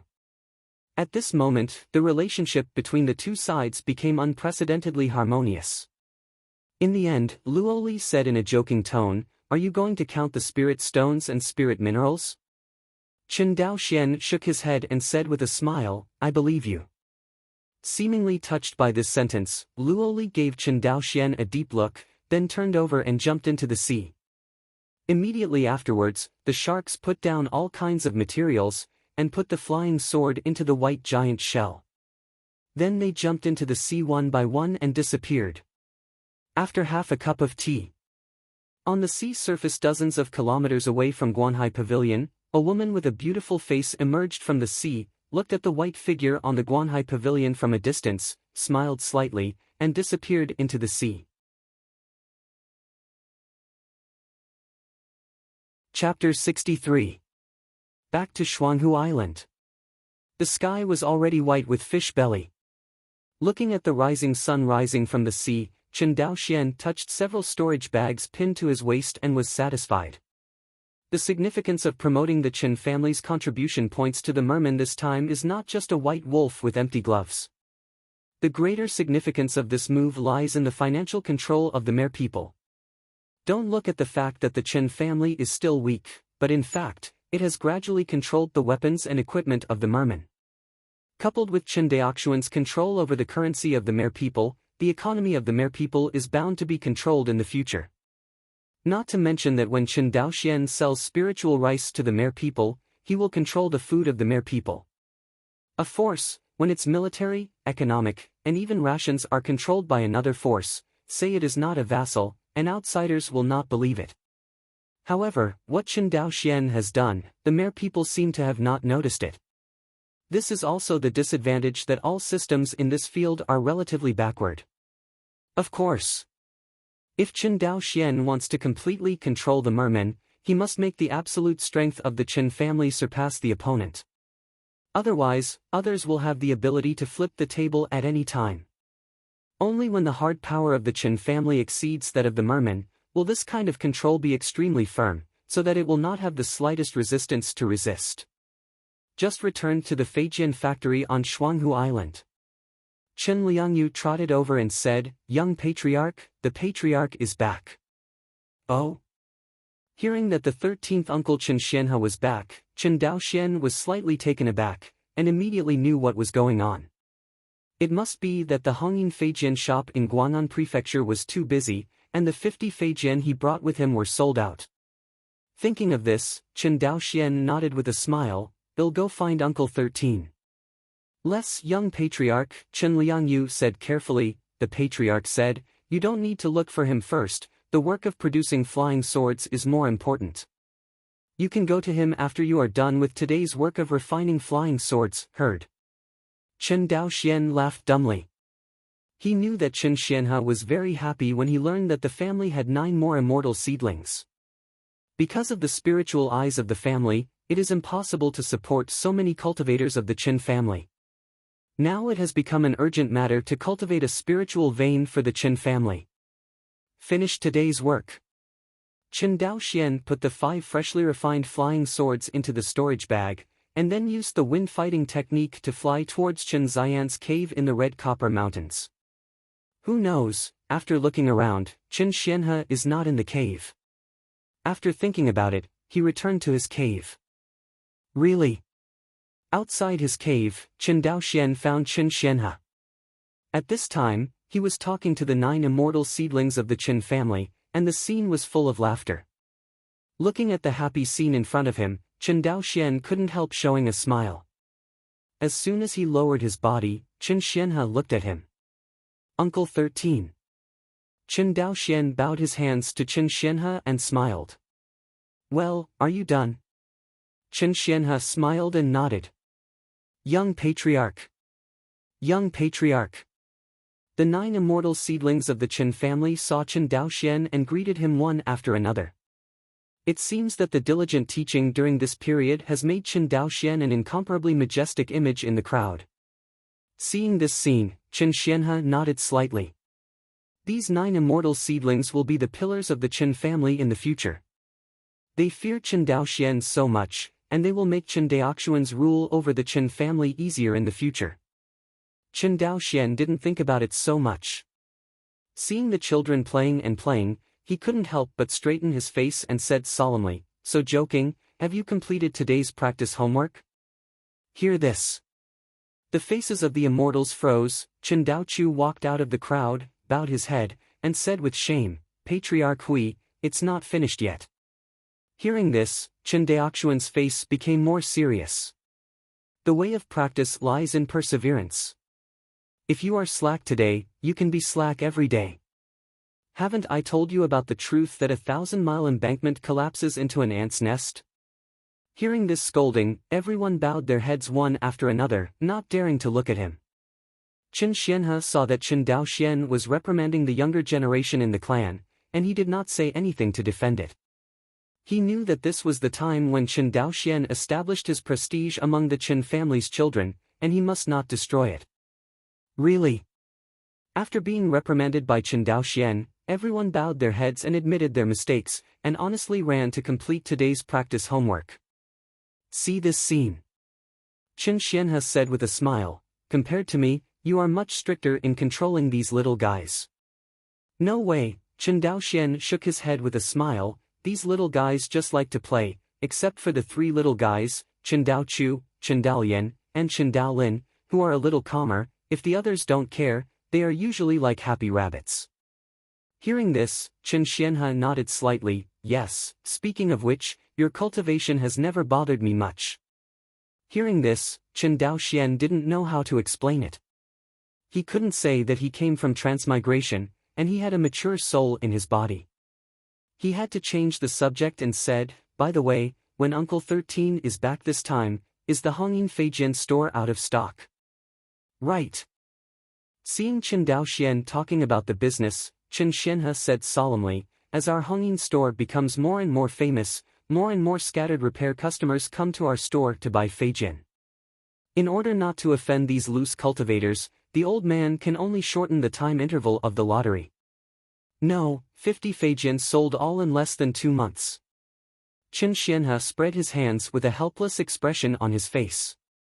There were no flying swords for sale in the Hongyin Feijian store, so Chen Xianhe couldn't stay in the Sangxiafang market. Therefore, only the family's Tsanglong cargo ship returned to Shuanghu Island and wanted to pick up another batch of goods. Seeing him like this, Chen Daoxian pursed his lips and said with a smile, "It's not a coincidence that you came here. Most of the flying swords produced by the family during this period of time have been traded with the Mer people." Chen Xianhe was about to ask about the matter, but Chen Daoxian took the initiative to say it. He took 2 steps forward and said excitedly, "How? Have you gathered the spiritual stones for cultivating spiritual veins this time?" Chen Daoxian nodded, cupped his hands and said, "Fortunately, I didn't lose my life." Ha! Ha ha ha! Chen Xianhe couldn't help laughing wildly. This kind of wanton laughter, Chen Daoxian remembered that it was only after Chen Xianhe learned that the perverted refining tool such as the Rongling furnace was invented last time. Even Chen Xianhe today is happier than that day. If the melting furnace has just been manufactured, Chen Xianhe just saw the hope of the family to cultivate the spiritual veins. At this moment, hope becomes reality. The Chen family really must have their own spiritual veins. The Chen family has been based on Shuanghu Island for nearly 300 years, and finally has the foundation of inheritance.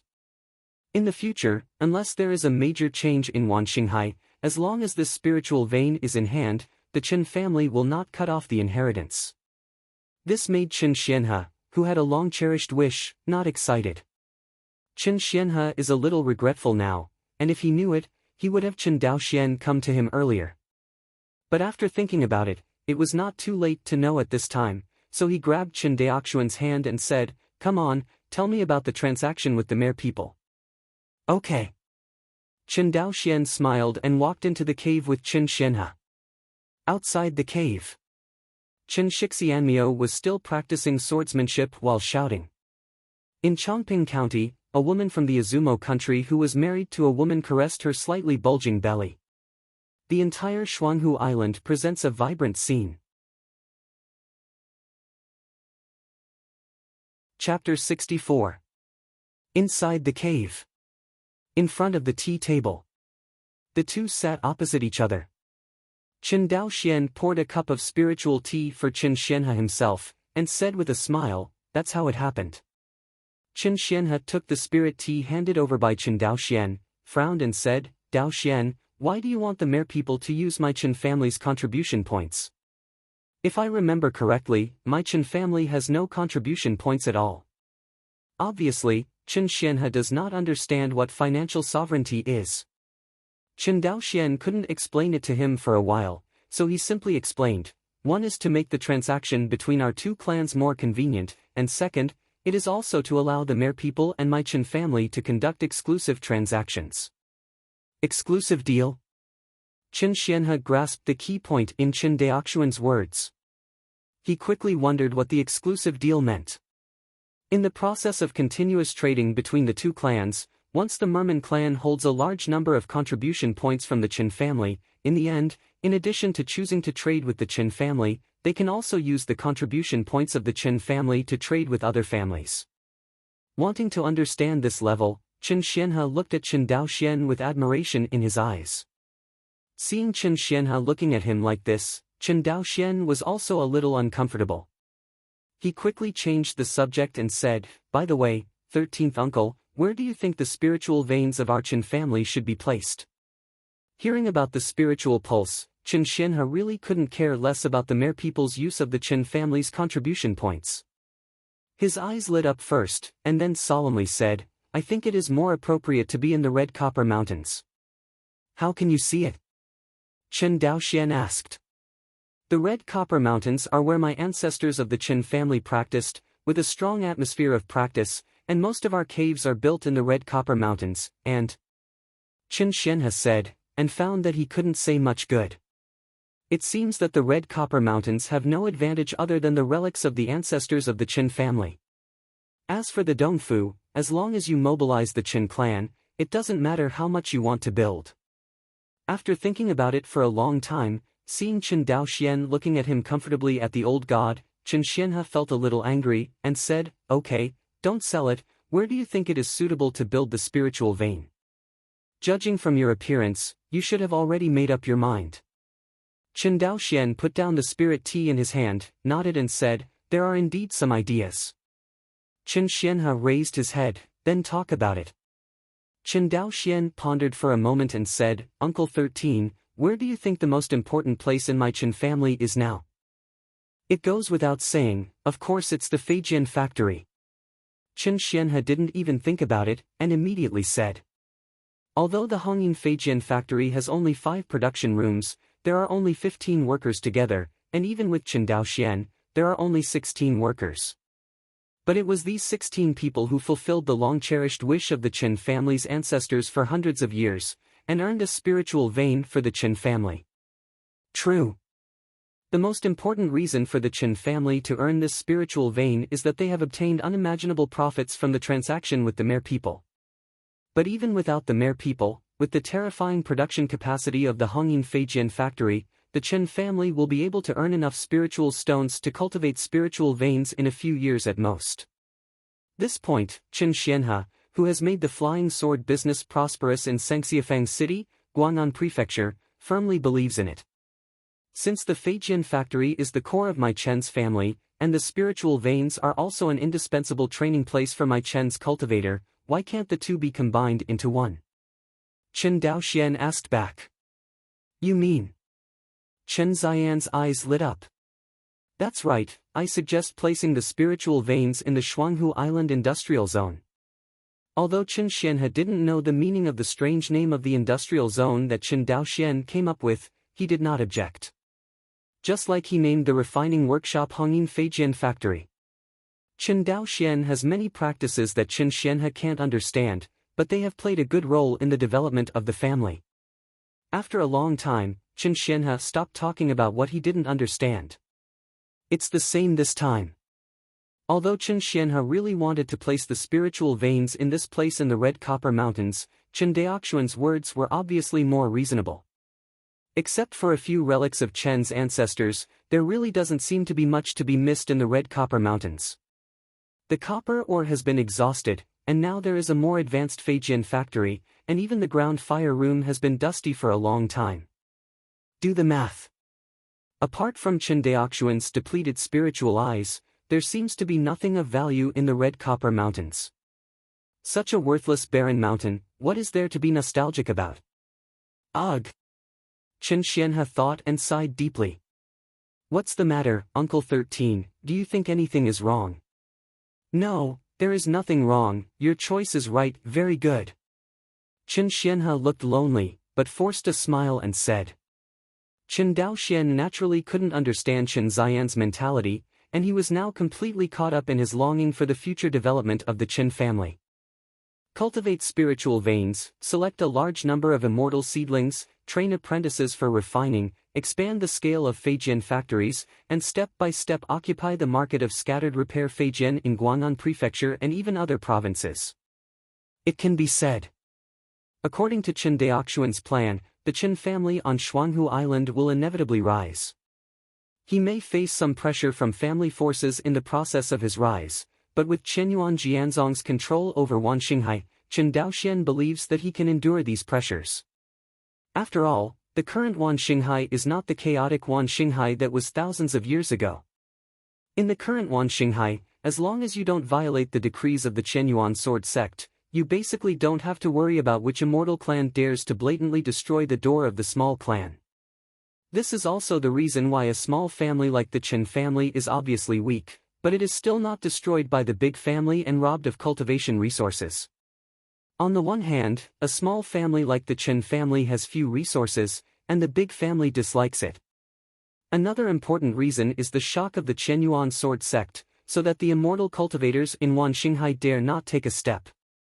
Not long after Chen Yuan Jianzong dominated Wanxinghai, there was a nascent soul family who didn't believe in this evil, but relying on their strength, they destroyed a whole family of foundation-building families, and even the others' ordinary clansmen were not spared. For this reason, Chen Yuan Jianzong was furious, and the previous suzerain took action personally, beheading Yuanying Zhenjuan of the Yuanying family, and beheading all the cultivators of his family. As for the ordinary people of the Yuanying family, they were treated as slaves and sold to various states in Wanxinghai. A prestigious nascent soul family was exterminated like this, which was extremely miserable. So far, no immortal clan has dared to ignore the decrees issued by Chenyuan Jianzong. At least before the decline of Chenyuan Jianzong, no family dared to take a step beyond the thunderous pool. Not to mention that the Chenyuan sword sect is in full swing now, and the entire Shenqing Dao League cannot raise its head in the Izumo kingdom. The immortal cultivating clan of Wanxinghai would not dare to make mistakes. Maybe they dared to take the risk of some secret tricks, but no one in Wanxinghai dared to do this kind of door-to-door annihilation of the whole family. Chapter 65, Saw Chen Daoxuan's excited look. The loneliness on Chen Ziyan's face quickly subsided. He smiled mysteriously, and said, "Dao Xian, guess what I brought back this time?" "What?" Chen Daoxian said curiously. Hearing the words, Chen Xianhe didn't speak. He patted the storage bag with his hand, and a jade bottle with a whole body of emerald green appeared on the tea table. "This is..." Chen Daoxian took the jade bottle on the table, opened the seal of the jade bottle, and a strange fragrance came out. "Tong Mai Dan." Looking at the round pale yellow medicinal pill in the jade bottle, Chen Daoxian said in surprise. Chen Xianhe nodded and said with a smile, "It's Tong Mai pill, this time just in time for Zhou's Baodan Pavilion to refine a new batch of spirit pills. This Tong Mai pill is one of them." Although Tong Mai pill is only a first-order elixir, because it is an elixir for immortal seedlings to cross the mortal realm, among all first-order elixir, this elixir is the most expensive. In Guang'an Prefecture, the market price of a Tong Mai Dan is generally 500 spirit stones. And it depends on whether the medicine store has stock. In Guang'an Prefecture, the Zhou family is the largest elixir dealer, and in Zhou's Baodan Pavilion, there are all kinds of first-order elixir. For example, the spiritual pills for auxiliary practice and the spirit pills for detoxification and qi recovery, Zhou's Baodan Pavilion has been supplying them continuously for a long time. As long as the monks have spiritual stones, they can buy them. But there is only one elixir, and money may not necessarily buy it. That is the breakthrough medicine pill. Breakthrough pills are generally divided into two types. One is an pill that assists in breaking through a small realm, such as this kind of elixir from the early stage of qi refining to the middle stage of qi refining. This kind of medicinal pill is generally a little more expensive than the auxiliary cultivation medicinal pill, but the price is limited, and it will not exceed double the price at most. On the other hand, the price of another great realm-breaking pill is terrifying. For example, the Tong Mai pill that directly crosses from the mortal realm to the qi refining stage, and even the foundation establishment pill that breaks through from the great perfection of qi refining to the foundation establishment stage, all belong to this kind of great realm-breaking pill. The price of this kind of medicine pill is generally more than 10 times that of the same level of auxiliary cultivation medicine pills, and it is often priceless. Tong Mai Dan is a little better. After all, the medicinal materials and difficulty of refining it are not too high, and the supply is relatively sufficient. Generally speaking, as long as you have the patience to wait in Zhou's Baodan Pavilion, you can always buy it after a while. But the second-order spiritual elixir is different. As long as this kind of elixir appeared in the elixir shop, it would definitely be robbed by the monks. Therefore, the foundation establishment pill usually does not appear in the medicine pill shop, but is auctioned at the auction house. Basically, the minimum auction price for a foundation establishment pill also fluctuates between 30,000 and 40,000 spirit stones. If there are monks stuck at the time node of breaking through the foundation building, there are not a few people who go bankrupt to buy foundation building pills. At that time, it is difficult to say how much it will soar. In the history of Zhou's auction house, it is not unheard of for the 100,000 spirit stones to be auctioned for the foundation establishment pill. Of course, this level of sky-high price is rarely seen. Usually, a monk prepares 50,000 spirit stones, which is enough to buy a foundation pill. In the final analysis, a foundation-building cultivator is still inferior to the spiritual veins that can be passed on to the family from generation to generation. Not to mention that if the monks use the foundation establishment pill, there is a risk of failure to establish the foundation. For the major forces, the the value of the foundation establishment pill can't compare to the strategic resource of the spiritual vein. Otherwise, the Zhou family would not be willing to auction the foundation establishment pill, but they would never sell spiritual veins to the public. Playing with the jade bottle in his hand, Chen Daoxian was full of joy. He and his 13th uncle Chen Xianhe really had a good heart. He had just prepared the spiritual stone for cultivating the spiritual veins, and Chen Xianhe sent the Tongmai pill. Thus, these 9 immortal seedlings of the Chen family can quickly cross the mortal realm and officially enter the qi refining period.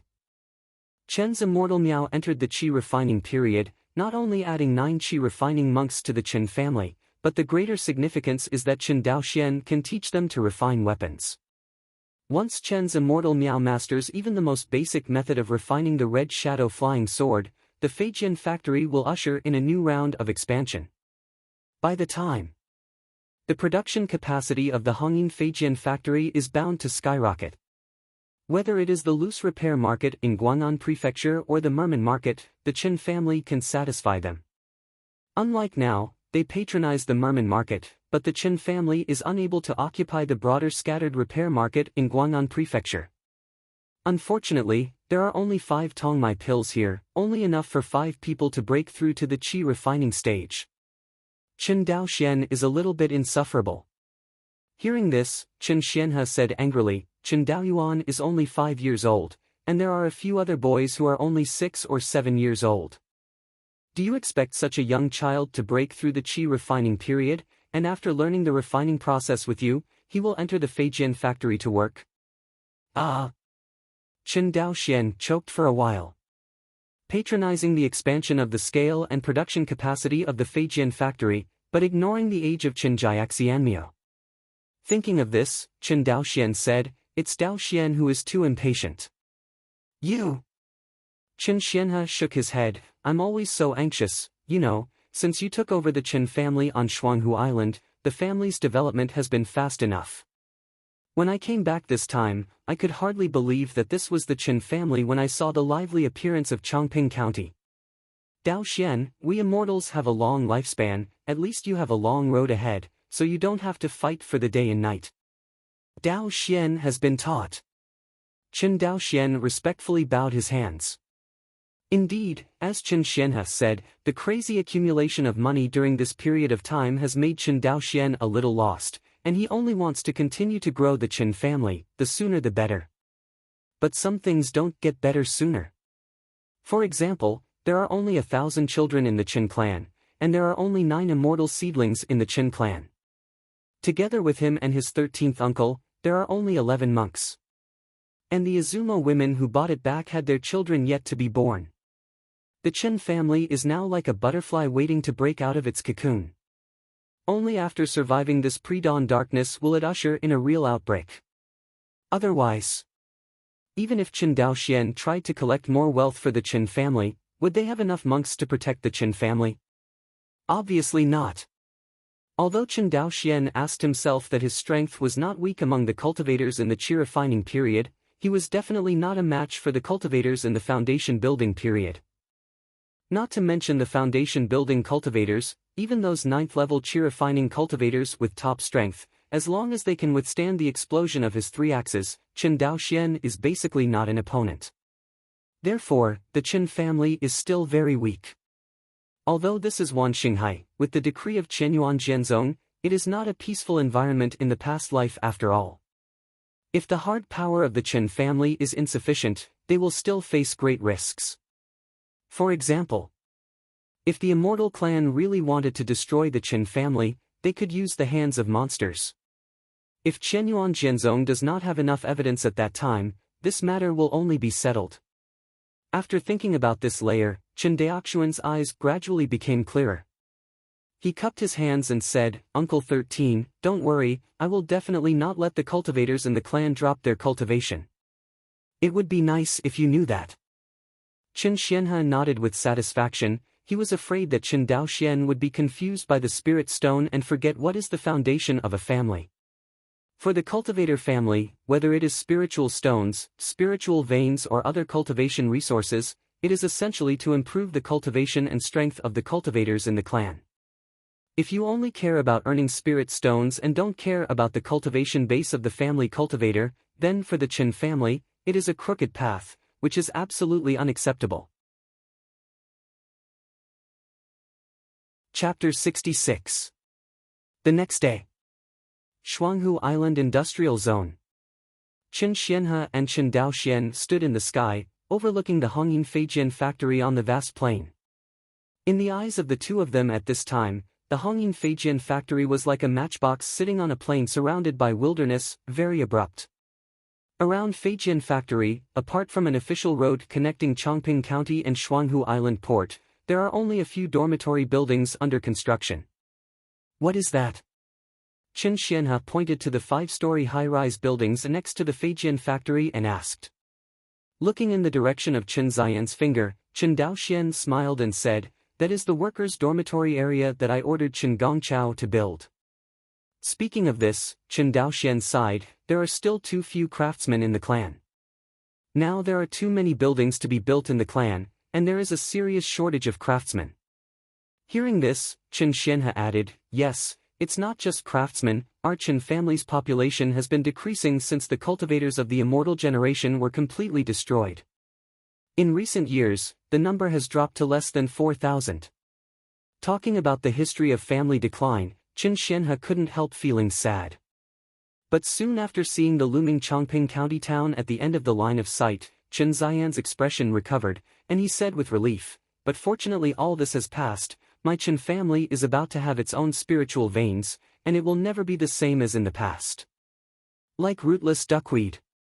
Qin Daoxian nodded heavily, and the two uncle and nephew smiled at each other. "Is it right here?" Arriving at the industrial zone, Qin Xianhe looked around the surrounding environment and asked. Qin Daoxian nodded. "According to the ancient books, the first-order spiritual veins can cover up to 10 miles of land, and it is only a dozen miles away from the Feijian factory. Outside the coverage area of the spiritual veins, you can reach the Feijian factory, which is very convenient. In that case, let's get started." Qin Xian nodded and said. Hearing this, Qin Daoxian patted one of the many storage bags around his waist, and the next second, the materials for arranging the Yunling Great Array flew out of the storage bag. Qin Xianhe saw this, took a step back, and watched Qin Daoxian's formation. As a refiner, Qin Daoxian's formation skills are very high. Among the 100 arts of immortality, the refiner's formation skills are second only to the formation master's. Because refiner and array master are the two major professions specializing in formation. In the process of refining the magic weapon, the last step needs to be a fusion array. The so-called fusion formation is the fusion of formation and refining materials into one. It is conceivable that the refining master's formation attainments are. If the formation skills are not enough, the refiner will not even be able to outline the formation lines, not to mention the fusion formation. Not to mention the traditional array masters, they not only can arrange formations, but even create formations.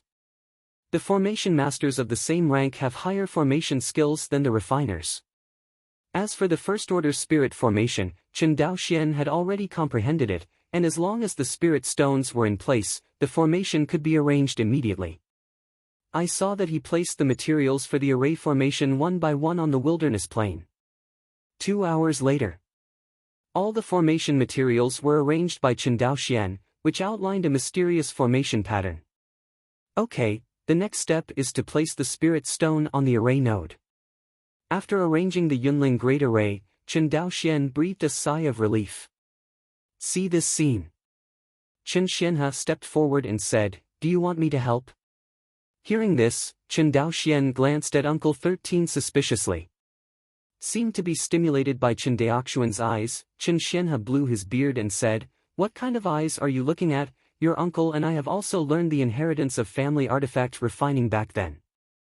Although I didn't get started, I still have a little bit of formation skills. Otherwise, how do you think my Qin family's fire room came from?" Hearing Uncle 13 mention the family's fire room, Qin Daoxian couldn't help laughing, not to mention that he forgot about it. Since Uncle 13 can arrange the formation of the fire room, in theory, there is no big problem for him to arrange the great spiritual formation. After all, this is only a first-order array. Not to mention that he is only helping him place spirit stones at the formation nodes. Thinking of this, Chen Daoxian hurriedly handed over his apology and said, "Don't blame Uncle 13, it's messed up if your nephew cares." Chen Xianhe didn't really get angry with Chen Daoxian, but seeing that his family's spiritual veins were built, he didn't help at all, and he always felt a little uncomfortable. Chen Daoxian didn't think so much, he took another storage bag.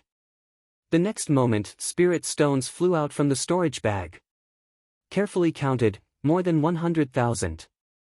These spirit stones are already all the savings of the Chen family. Although theoretically, 100,000 spirit stones can cultivate spirit veins, but in order to make sure nothing goes wrong, Chen Daoxian also took out the only 2,000 spirit stones left in the clan library.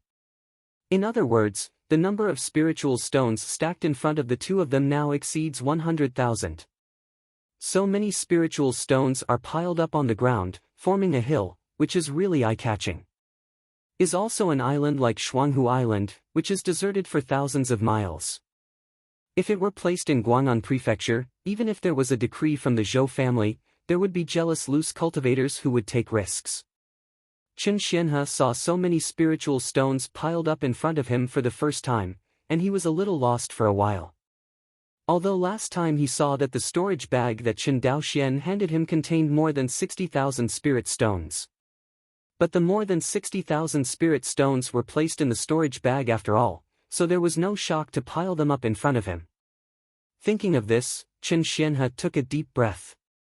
Tru Qi wrapped a part of the spiritual stone in the storage bag, and flew towards the formation node. Chen Daoxian put away the other spirit stones and flew in the opposite direction. With the cooperation of the two, all the spiritual stones were finally placed until sunset. Returned to the respective location. Chen Xianhe glanced at Chen Daoxian and said, "Have you arranged everything properly over there?" "Well, what about Uncle 13? It's all set up too." Hearing this, the two of them both breathed a sigh of relief, and then burst out laughing. The two laughed for a while. Chen Xianhe handed over the remaining spirit stones in the storage bag and said, "You can take these spirit stones back into the family vault," looked at the storage bag that Chen Xianhe handed over. Chen Daoxian shook his head and said, "Uncle 13, you have already spent all the spirit stones that sold Feijian for the purchase of Tongmai pill this time, and the remaining more than 2,000 spirit stones should be taken back to Guang'an Prefecture to purchase supplies." Bar. Chen Xianhe knew what the supplies in Chen Daoxian's mouth were referring to, so he nodded and said, "Okay. Finish the business." Chen Daoxian took out a spirit stone from his storage bag, looked at the baby's fist-sized spirit stone with a faint white mist, and murmured, "Is this the power of creation?" Chen Xianhe looked at the spirit stone in Chen Daoxian's hand, nodded and said, "Yes, it is only by virtue of the power of creation in the spirit stone that the spirit veins can be cultivated." Hearing the words, Chen Daoxian sighed, "It's amazing, worthy of the name of creation." Chen Xianhe smiled and said nothing.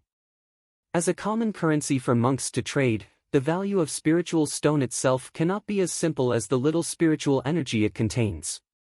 Otherwise, since the spiritual veins can continuously generate spiritual energy, what is the use of spiritual stones? Not to mention that there is not much spiritual energy in the spiritual stone, which is not enough for cultivators to refine and cultivate. In fact, the spiritual energy contained in the spiritual stone is more like the protective layer of its core force of creation. If there is a prodigal son who absorbs and refines the spiritual energy in the spiritual stone and loses the protection of the spiritual energy, this trace of good fortune will quickly dissipate between the heavens and the earth, which is very miraculous.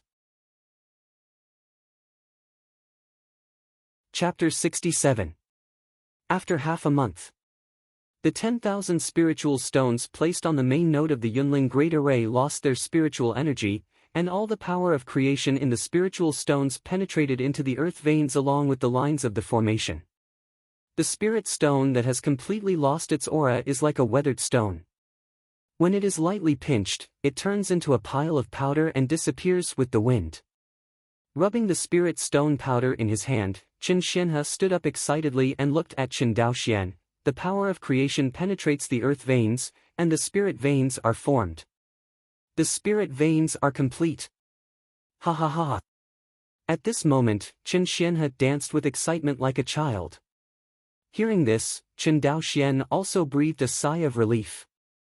He could clearly feel that the spiritual energy emanating from this main formation node was getting stronger and stronger. According to this trend, this place would sooner or later become a rare spiritual place. The first order Yunling array has a main array node and 127 auxiliary array nodes. These array nodes can all be turned into spiritual eyes, providing a steady stream of spiritual energy for my Chen family cultivator. Speaking of this, Chen Xian's eyes lit up. It has only been half a month, and the main node of the formation has escaped the spiritual energy, which proves that the spiritual veins have been initially formed. Until the 127 subnodes of the formation are all turned into spiritual eyes, the spiritual vein of the Chen family has been completely cultivated. Until then, the first-order spiritual meridian of the Chen family is at least enough for more than 100 chi-refining cultivators to practice at the same time without worrying about the exhaustion of spiritual qi. Compared to the passive wild spirit eye, the spirit eye on the spirit vein can continuously absorb the spirit energy from the spirit vein, and there is no need to worry about the exhaustion of spirit energy. Unless there is a high-level cultivator who violently extracts the spiritual energy from the spiritual vein in a short period of time, it is possible to cause the spiritual vein to be damaged. Of course. In general, this kind of self-defeating behavior that infuriates the public will not be done by any cultivator. Because Reiki is essential for both low-level monks and high-level monks. No one will deliberately destroy the spiritual vein. Even if the spiritual vein belongs to a hostile force, everyone will not destroy it. As for the spiritual veins themselves, after the Chenyuan sword sect captured the spiritual veins of Izumo, they would usually choose to set up a great formation to protect the mountains, or build an immortal city, and take the spiritual veins as their own. Even if there is no chance to occupy it, Chenyuan Jianzong will just scavenge for resources, then withdraw the army and leave without damaging the spiritual veins. Otherwise, if everyone doesn't follow the rules. There are constant disputes in the world of immortals, and the spiritual veins have long been destroyed, so there is no place for the prosperity of cultivation today. Looking at the surrounding environment, Chen Xianhe nodded and said, "This main formation node will be enough to turn into a spirit pool in the future." Lingtan. Chen Daoxian was a little ignorant. He had only heard of Lingyan, and this was the first time he had heard of Lingtan. Chen Xianhe explained with a smile, when the spiritual energy is concentrated to a certain level, the phenomenon of spiritual energy transforming into liquid will occur, and the accumulation of spiritual liquid can be transformed into a spiritual pool. Of course, the more spiritual fluid there is, the bigger the Lingtan will be. At that time, you can call it Linghu or Linghai, whichever you like. But the first-order spiritual meridian, the Lingyanhuatan, is basically the limit. Reiki liquid. So it was, Chen Daoxian nodded clearly. He has practiced so far, but he still doesn't know that the spiritual energy can be so strong that it can be turned into spiritual liquid, and he doesn't know what the scene will be like. Thinking of this, he couldn't help but get a little excited. After pondering for a moment, Chen Xianhe continued, "Since the main spiritual eye has been formed, the construction of your cave mansion should also be put on the agenda." "No, it should not be called cave mansion now." Chen Xianhe glanced at the endless plain and smiled, "It should be called Xiangong." Chen Daoxuan's face was quite embarrassed when he heard the slightly teasing word of Asgard, and he quickly begged for mercy, "Uncle 13, don't beat me up." Ha ha ha. Seeing Chen Daoxuan's embarrassed look, Chen Xianhe stroked his beard and laughed. Seeing the relaxed and happy appearance of Uncle 13, Chen Daoxian also felt very happy. Over the years, Uncle 13 has been too bitter and tired. One person supports a family, and outsiders simply cannot understand the hardships of Chen Xianhe. Besides, Chen Xianhe has no talent, just an ordinary monk with poor qualifications, which makes it even more tormenting. The next day, Chen Xianhe did not rush to Guang'an Prefecture to sell flying swords, but stayed on Shuanghu Island to help Chen Daoxian and many immortal seedlings build Lingfu. Chen Daoxian as the future patriarch of the Chen family. His spiritual residence must not only be built in the eyes of the main spirit, but also the specifications of the spiritual residence must be high enough. Otherwise, the spiritual residences of other Chen cultivators would not be easy to build. Can't the ordinary Chen's cultivator's spiritual residence be built more luxuriously than the patriarch's spiritual residence? This kind of transgression will inevitably damage the majesty of the patriarch, which is absolutely not desirable. Therefore, constructing the Lingfu for Chen Daoxian is not only Chen Daoxuan's personal affair, but also concerns the face of the Chen family on Shuanghu Island and the majesty of the patriarch. Is not a small thing. Qin Xian has said that although the Asgard Palace is a bit exaggerated, when the power of the Qin family continues to grow in the future, I am afraid that the Lingfu will really be built into an Asgard Palace. Although the Qin family lacked craftsmen, with the addition of Qin Xianhe, a new force, the speed of building the Lingfu kept up with the accelerator, and it increased rapidly. Only less than a month, Qin Daoxuan's Lingfu was completed. Within this month, in addition to the completion of Qin Daoxuan's Lingfu, there are two happy events. The first is that the spiritual veins are completely formed. In addition to the main spiritual eye on the spiritual vein, the 127 auxiliary spiritual eyes are all emitting aura. Seeing that the spiritual energy was constantly escaping, Qin Xianhe was distressed, and quickly called for Chen Daoxian to ask him to stop the production of flying swords in his hand and arrange a spirit-gathering formation for the family's spiritual veins. In this regard, Chen Daoxian naturally has no reason not to agree. The spirit-gathering array is the most common formation in the practice world. It is easy to learn and widely used.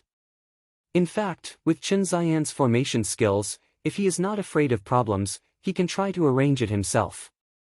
In addition to the complete formation of spiritual veins.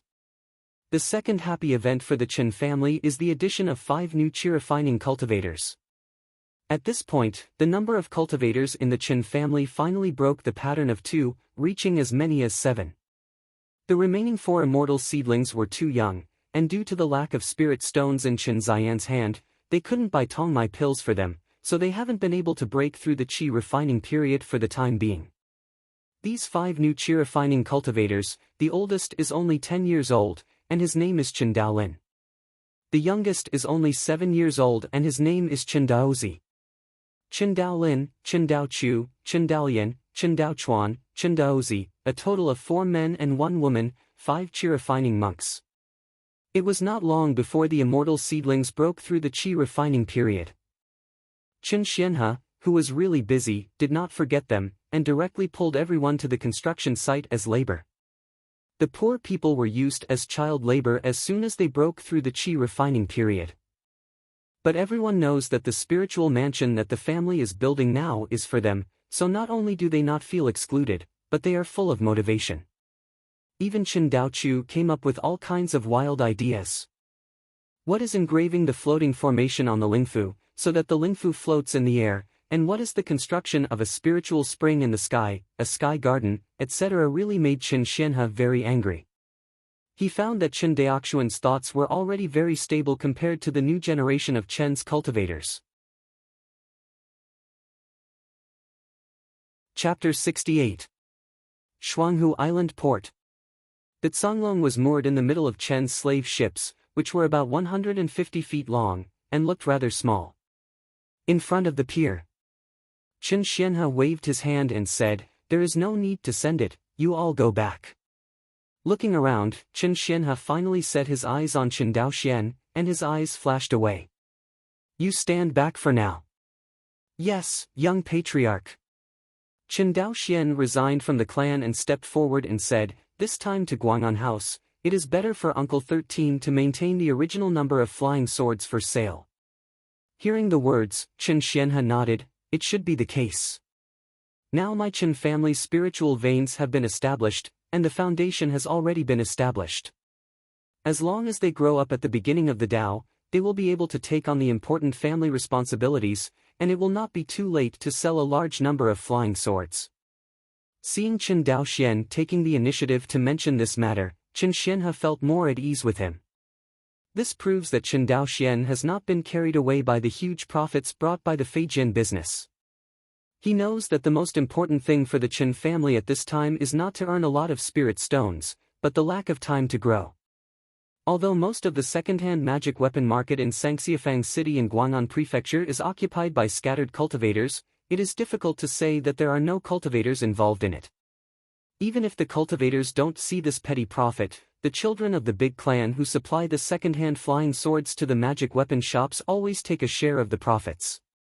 Chen's wanton sale of brand-new flying swords will not only impact the business of these second-hand magic weapon shops, but also affect the children of the big clan who supply these magic weapon shops.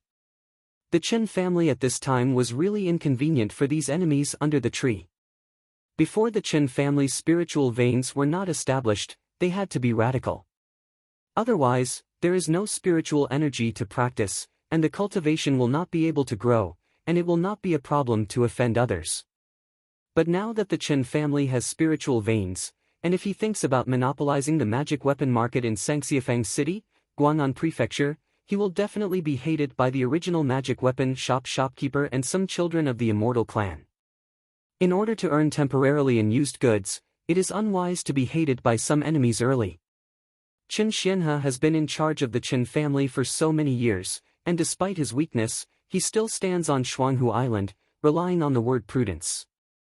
Seeing that Uncle 13 quickly understood his intentions, Chen Daoxian nodded reassuringly. In his vision, before the strength of the Chen family has grown, he is not going to wantonly occupy the magic weapon market in Sangxiafang City. The magic weapon market in Sangxiafang City is mostly low-level magic weapon. Loose cultivators can only afford 100 spiritual stones of the first-order middle-grade magic weapon at most. There are very few magic weapon shops in Sangxiafang City with first-order high-grade magic tools. It's not that the treasurers of the magic weapon shops can't get the first-order high-grade magic tools, but that the loose cultivators' pockets are shriveled and their purchasing power is limited. In addition to the difficulty of refining magic tools, and the low profits of low-level magic tools, the cultivators generally do not look down on the magic tool market in the Sangxiafang City. For example, the Yang family's purchase of magical instruments is directly from the Zhou's treasure pavilion to order in large quantities. The trading of magical instruments between large families like them is often on the scale of thousands or even tens of thousands of magical instruments.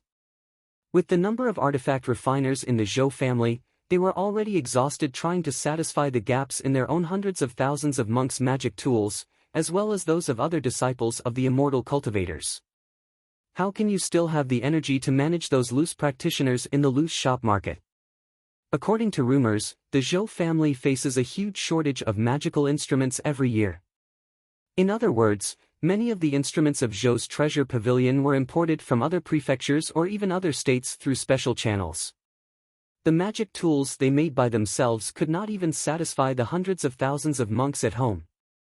Actually, accompanied by more than 400 years of war between Qianyuan Zhenzong and Izumo. Both sides are very short on resources such as magic tools and medicinal pills. But at this point in the war, neither side dared to take a step back, because once they did, they might be doomed. Whether it is Qianyuan Zhenzong or Xianqingdao League, they are all gritted their teeth. Fortunately, Qianyuan Zhenzong had the upper hand in this war, and the war was also raging in the territory of Izumo, which did not affect the Wangxinghai base camp. So far away from the Chen family in Sangzhou Guang'an Prefecture, they could hardly feel the impact of the war. But for the monks of the Izumo country, the impact of this 400-year-old war on them was too great. Farewell to Chen Xianhe. Chen Daoxian began to formally teach the 5 new cultivators of the Chen family to refine tools. Chen Daoxian wanted to come. Chen Daochu and the 5 of them have learned to refine the resources, which are hundreds of times better than what he had in the first place. Say nothing. 3 steps of refining, shaping, and fusion. First of all, the most tedious refining, because of the existence of the Rongling furnace, this step is directly omitted. To know. The step of refining materials is omitted, not only is it as simple as not learning fire control, and the huge amount of energy wasted every time in the process of refining the material. Chen Daoxian remembered that when he learned to refine tools, every time he finished refining the materials, even though the Hongmeng Enlightenment Classic helped restore his consciousness, the true energy consumed was real. Needs his refining aura to recover bit by bit.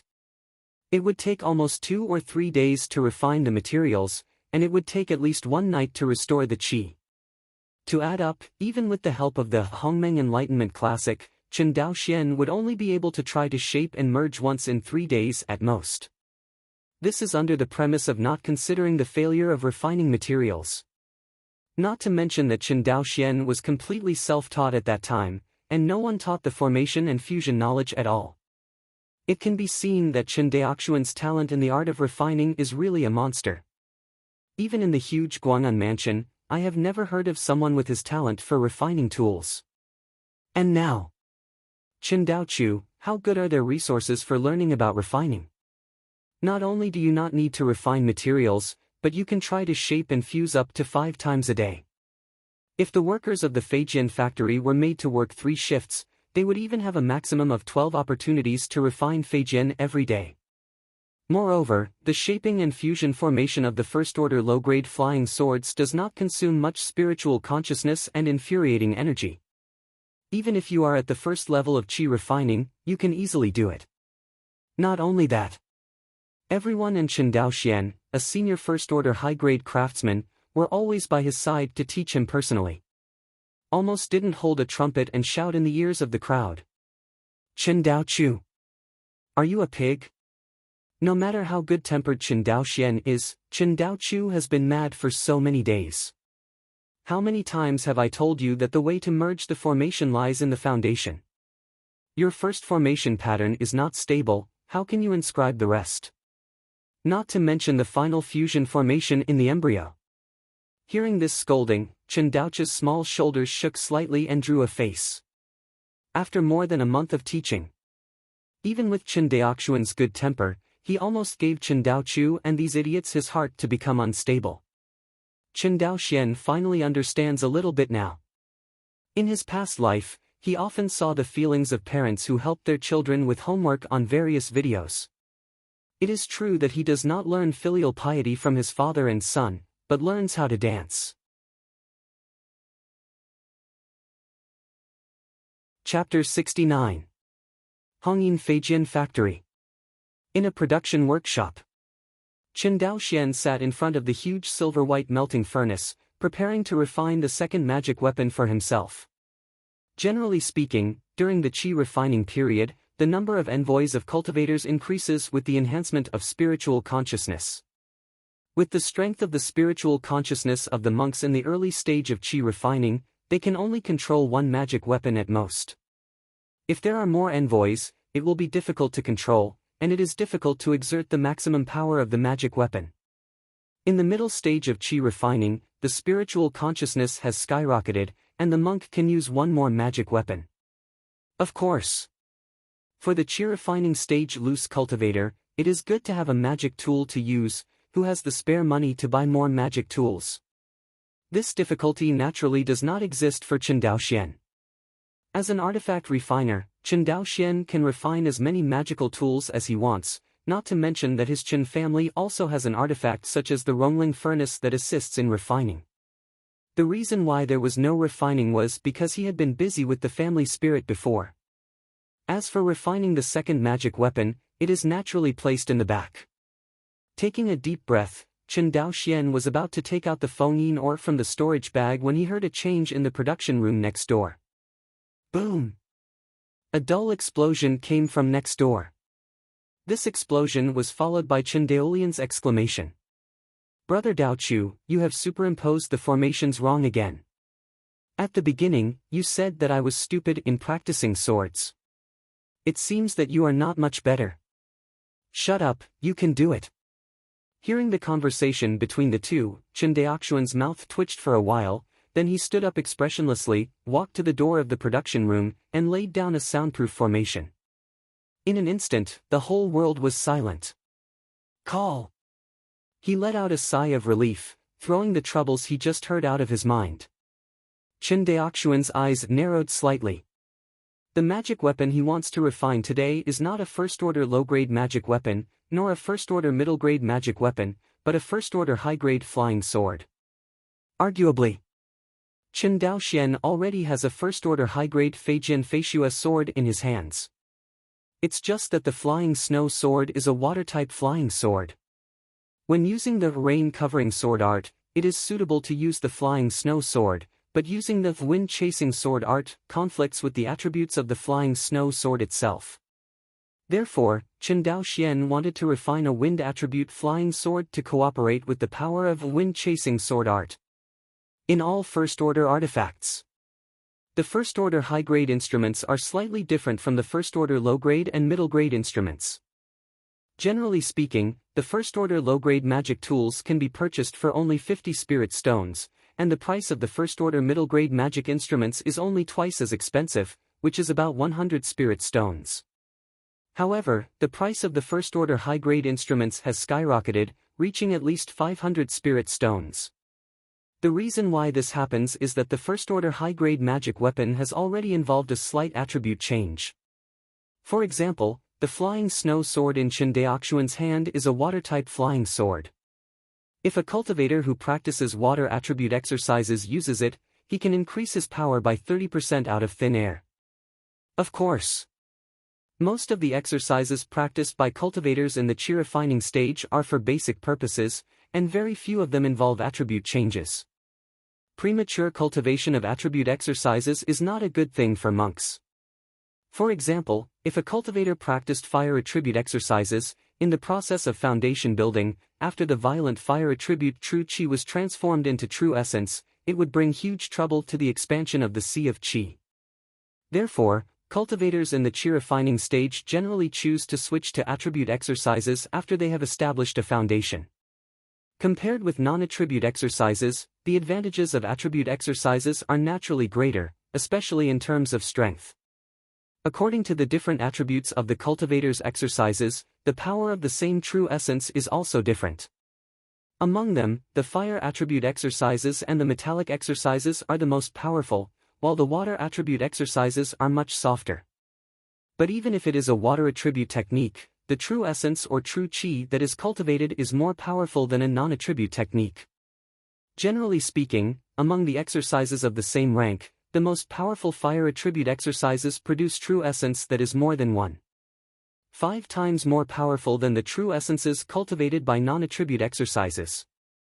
Among the monks of the same level of foundation establishment, the difference in cultivation techniques is also one of the important reasons for the difference in strength.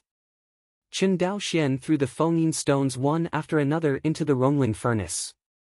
Compared with first-order spiritual minerals such as copper ore and black iron ore, although Fengyin stone is also a first-order spiritual ore, it contains a trace of wind attribute power, so the price is more than double that of copper ore. Not knowing this, Chen Daoxian needed more spirit ore to refine the first-order high-grade wind attribute flying sword. This is also the reason why Chen Daoxian has only refined a first-order high-grade flying sword over the years. It is only one aspect that his cultivation base is low in true chi, and another important reason is that the refining process of the first-order high-grade flying sword is more difficult, and the difficulty of fusion formation is also more difficult. Chen Daoxian was not worried about the fusion formation, not to mention that he had fully understood how to fusion formation before. There is even the function of Hongmeng Enlightenment Dao Sutra to store understanding, and he has basically figured out how to merge the second-order magic weapon. The only thing Chen Daoxian lacks now is the ability to refine second-order spiritual ore, otherwise he can try to refine second-order magic tools. Of course, it is a good idea to use the melting furnace to refine the second-order spiritual ore, but even if he refines the second-order magic weapon now, it is of little significance. With his cultivation level, it is still difficult to use the first-order high-grade flying sword. The second-order flying sword is not something he can play at all, and it is also a decoration when it is refined, which is thankless. The joystick that controls the melting furnace. Chen Daoxian's face was solemn, and he observed the changes of Fengyin mine in the furnace with his divine sense. Unconsciously, 10 hours passed. A large amount of Fengyin ore was finally melted and deformed by the melting furnace, and the melted spirit ore was gradually merged into one under the action of the melting spirit formation. Even the wind attribute power on the Fengyin stone gradually merged with the aura. Although the wind attribute power on each wind song stone is very rare, the wind attribute power on so many wind song stones aggregates together. Attribute changes are still very obvious. Taking out the refined materials, Chen Daoxian clearly felt that this mass of liquid utensil embryo material and the utensil embryo material extracted from red copper ore exudes a completely different atmosphere. This kind of breath is the breath of attribute power. I saw the hot liquid embryo material in front of me. Chen Daoxian didn't dare to neglect, and quickly manipulated his true qi to shape it according to the style of Feijin. After a stick of incense, a flying sword-shaped embryo appeared in front of Chen Daoxian. Seeing this, he took a deep breath. Chen Daoxian knew that the next step was the biggest difficulty in refining first-order high-grade instruments. Compared with the first-order low-grade instruments, the fusion of the first-order high-grade instruments is much more difficult. Because the first-order low-grade magic weapon only requires at most 3 fusion formations, that is, the triple formation pattern. And the first-order high-grade magic weapon requires at least 7 fusion formations. Chen Daoxian's first-order high-grade magic weapon has naturally higher requirements. He wants to fuse 9 times like the flying snow sword he made at the beginning, reaching the limit of the first-order high-grade magic weapon, with the 9-layer pattern. In this regard, Chen Daoxian is quite confident. Because not only has his cultivation level improved to the 5th level of qi refining, but the most important thing is that in the process of refining the materials, his spiritual sense and true qi are not consumed at all. Right now, he is almost in a full state, and it is naturally easy to blend in. You're tuning into the Passion Pages YouTube channel. We're so grateful for your support, and don't forget to subscribe to join us on this incredible journey through captivating stories. Your generosity through donations truly makes a world of difference, as it's the primary source of revenue that allows me to expand and enhance this channel for you. Thank you from the bottom of my heart for being a part of this adventure.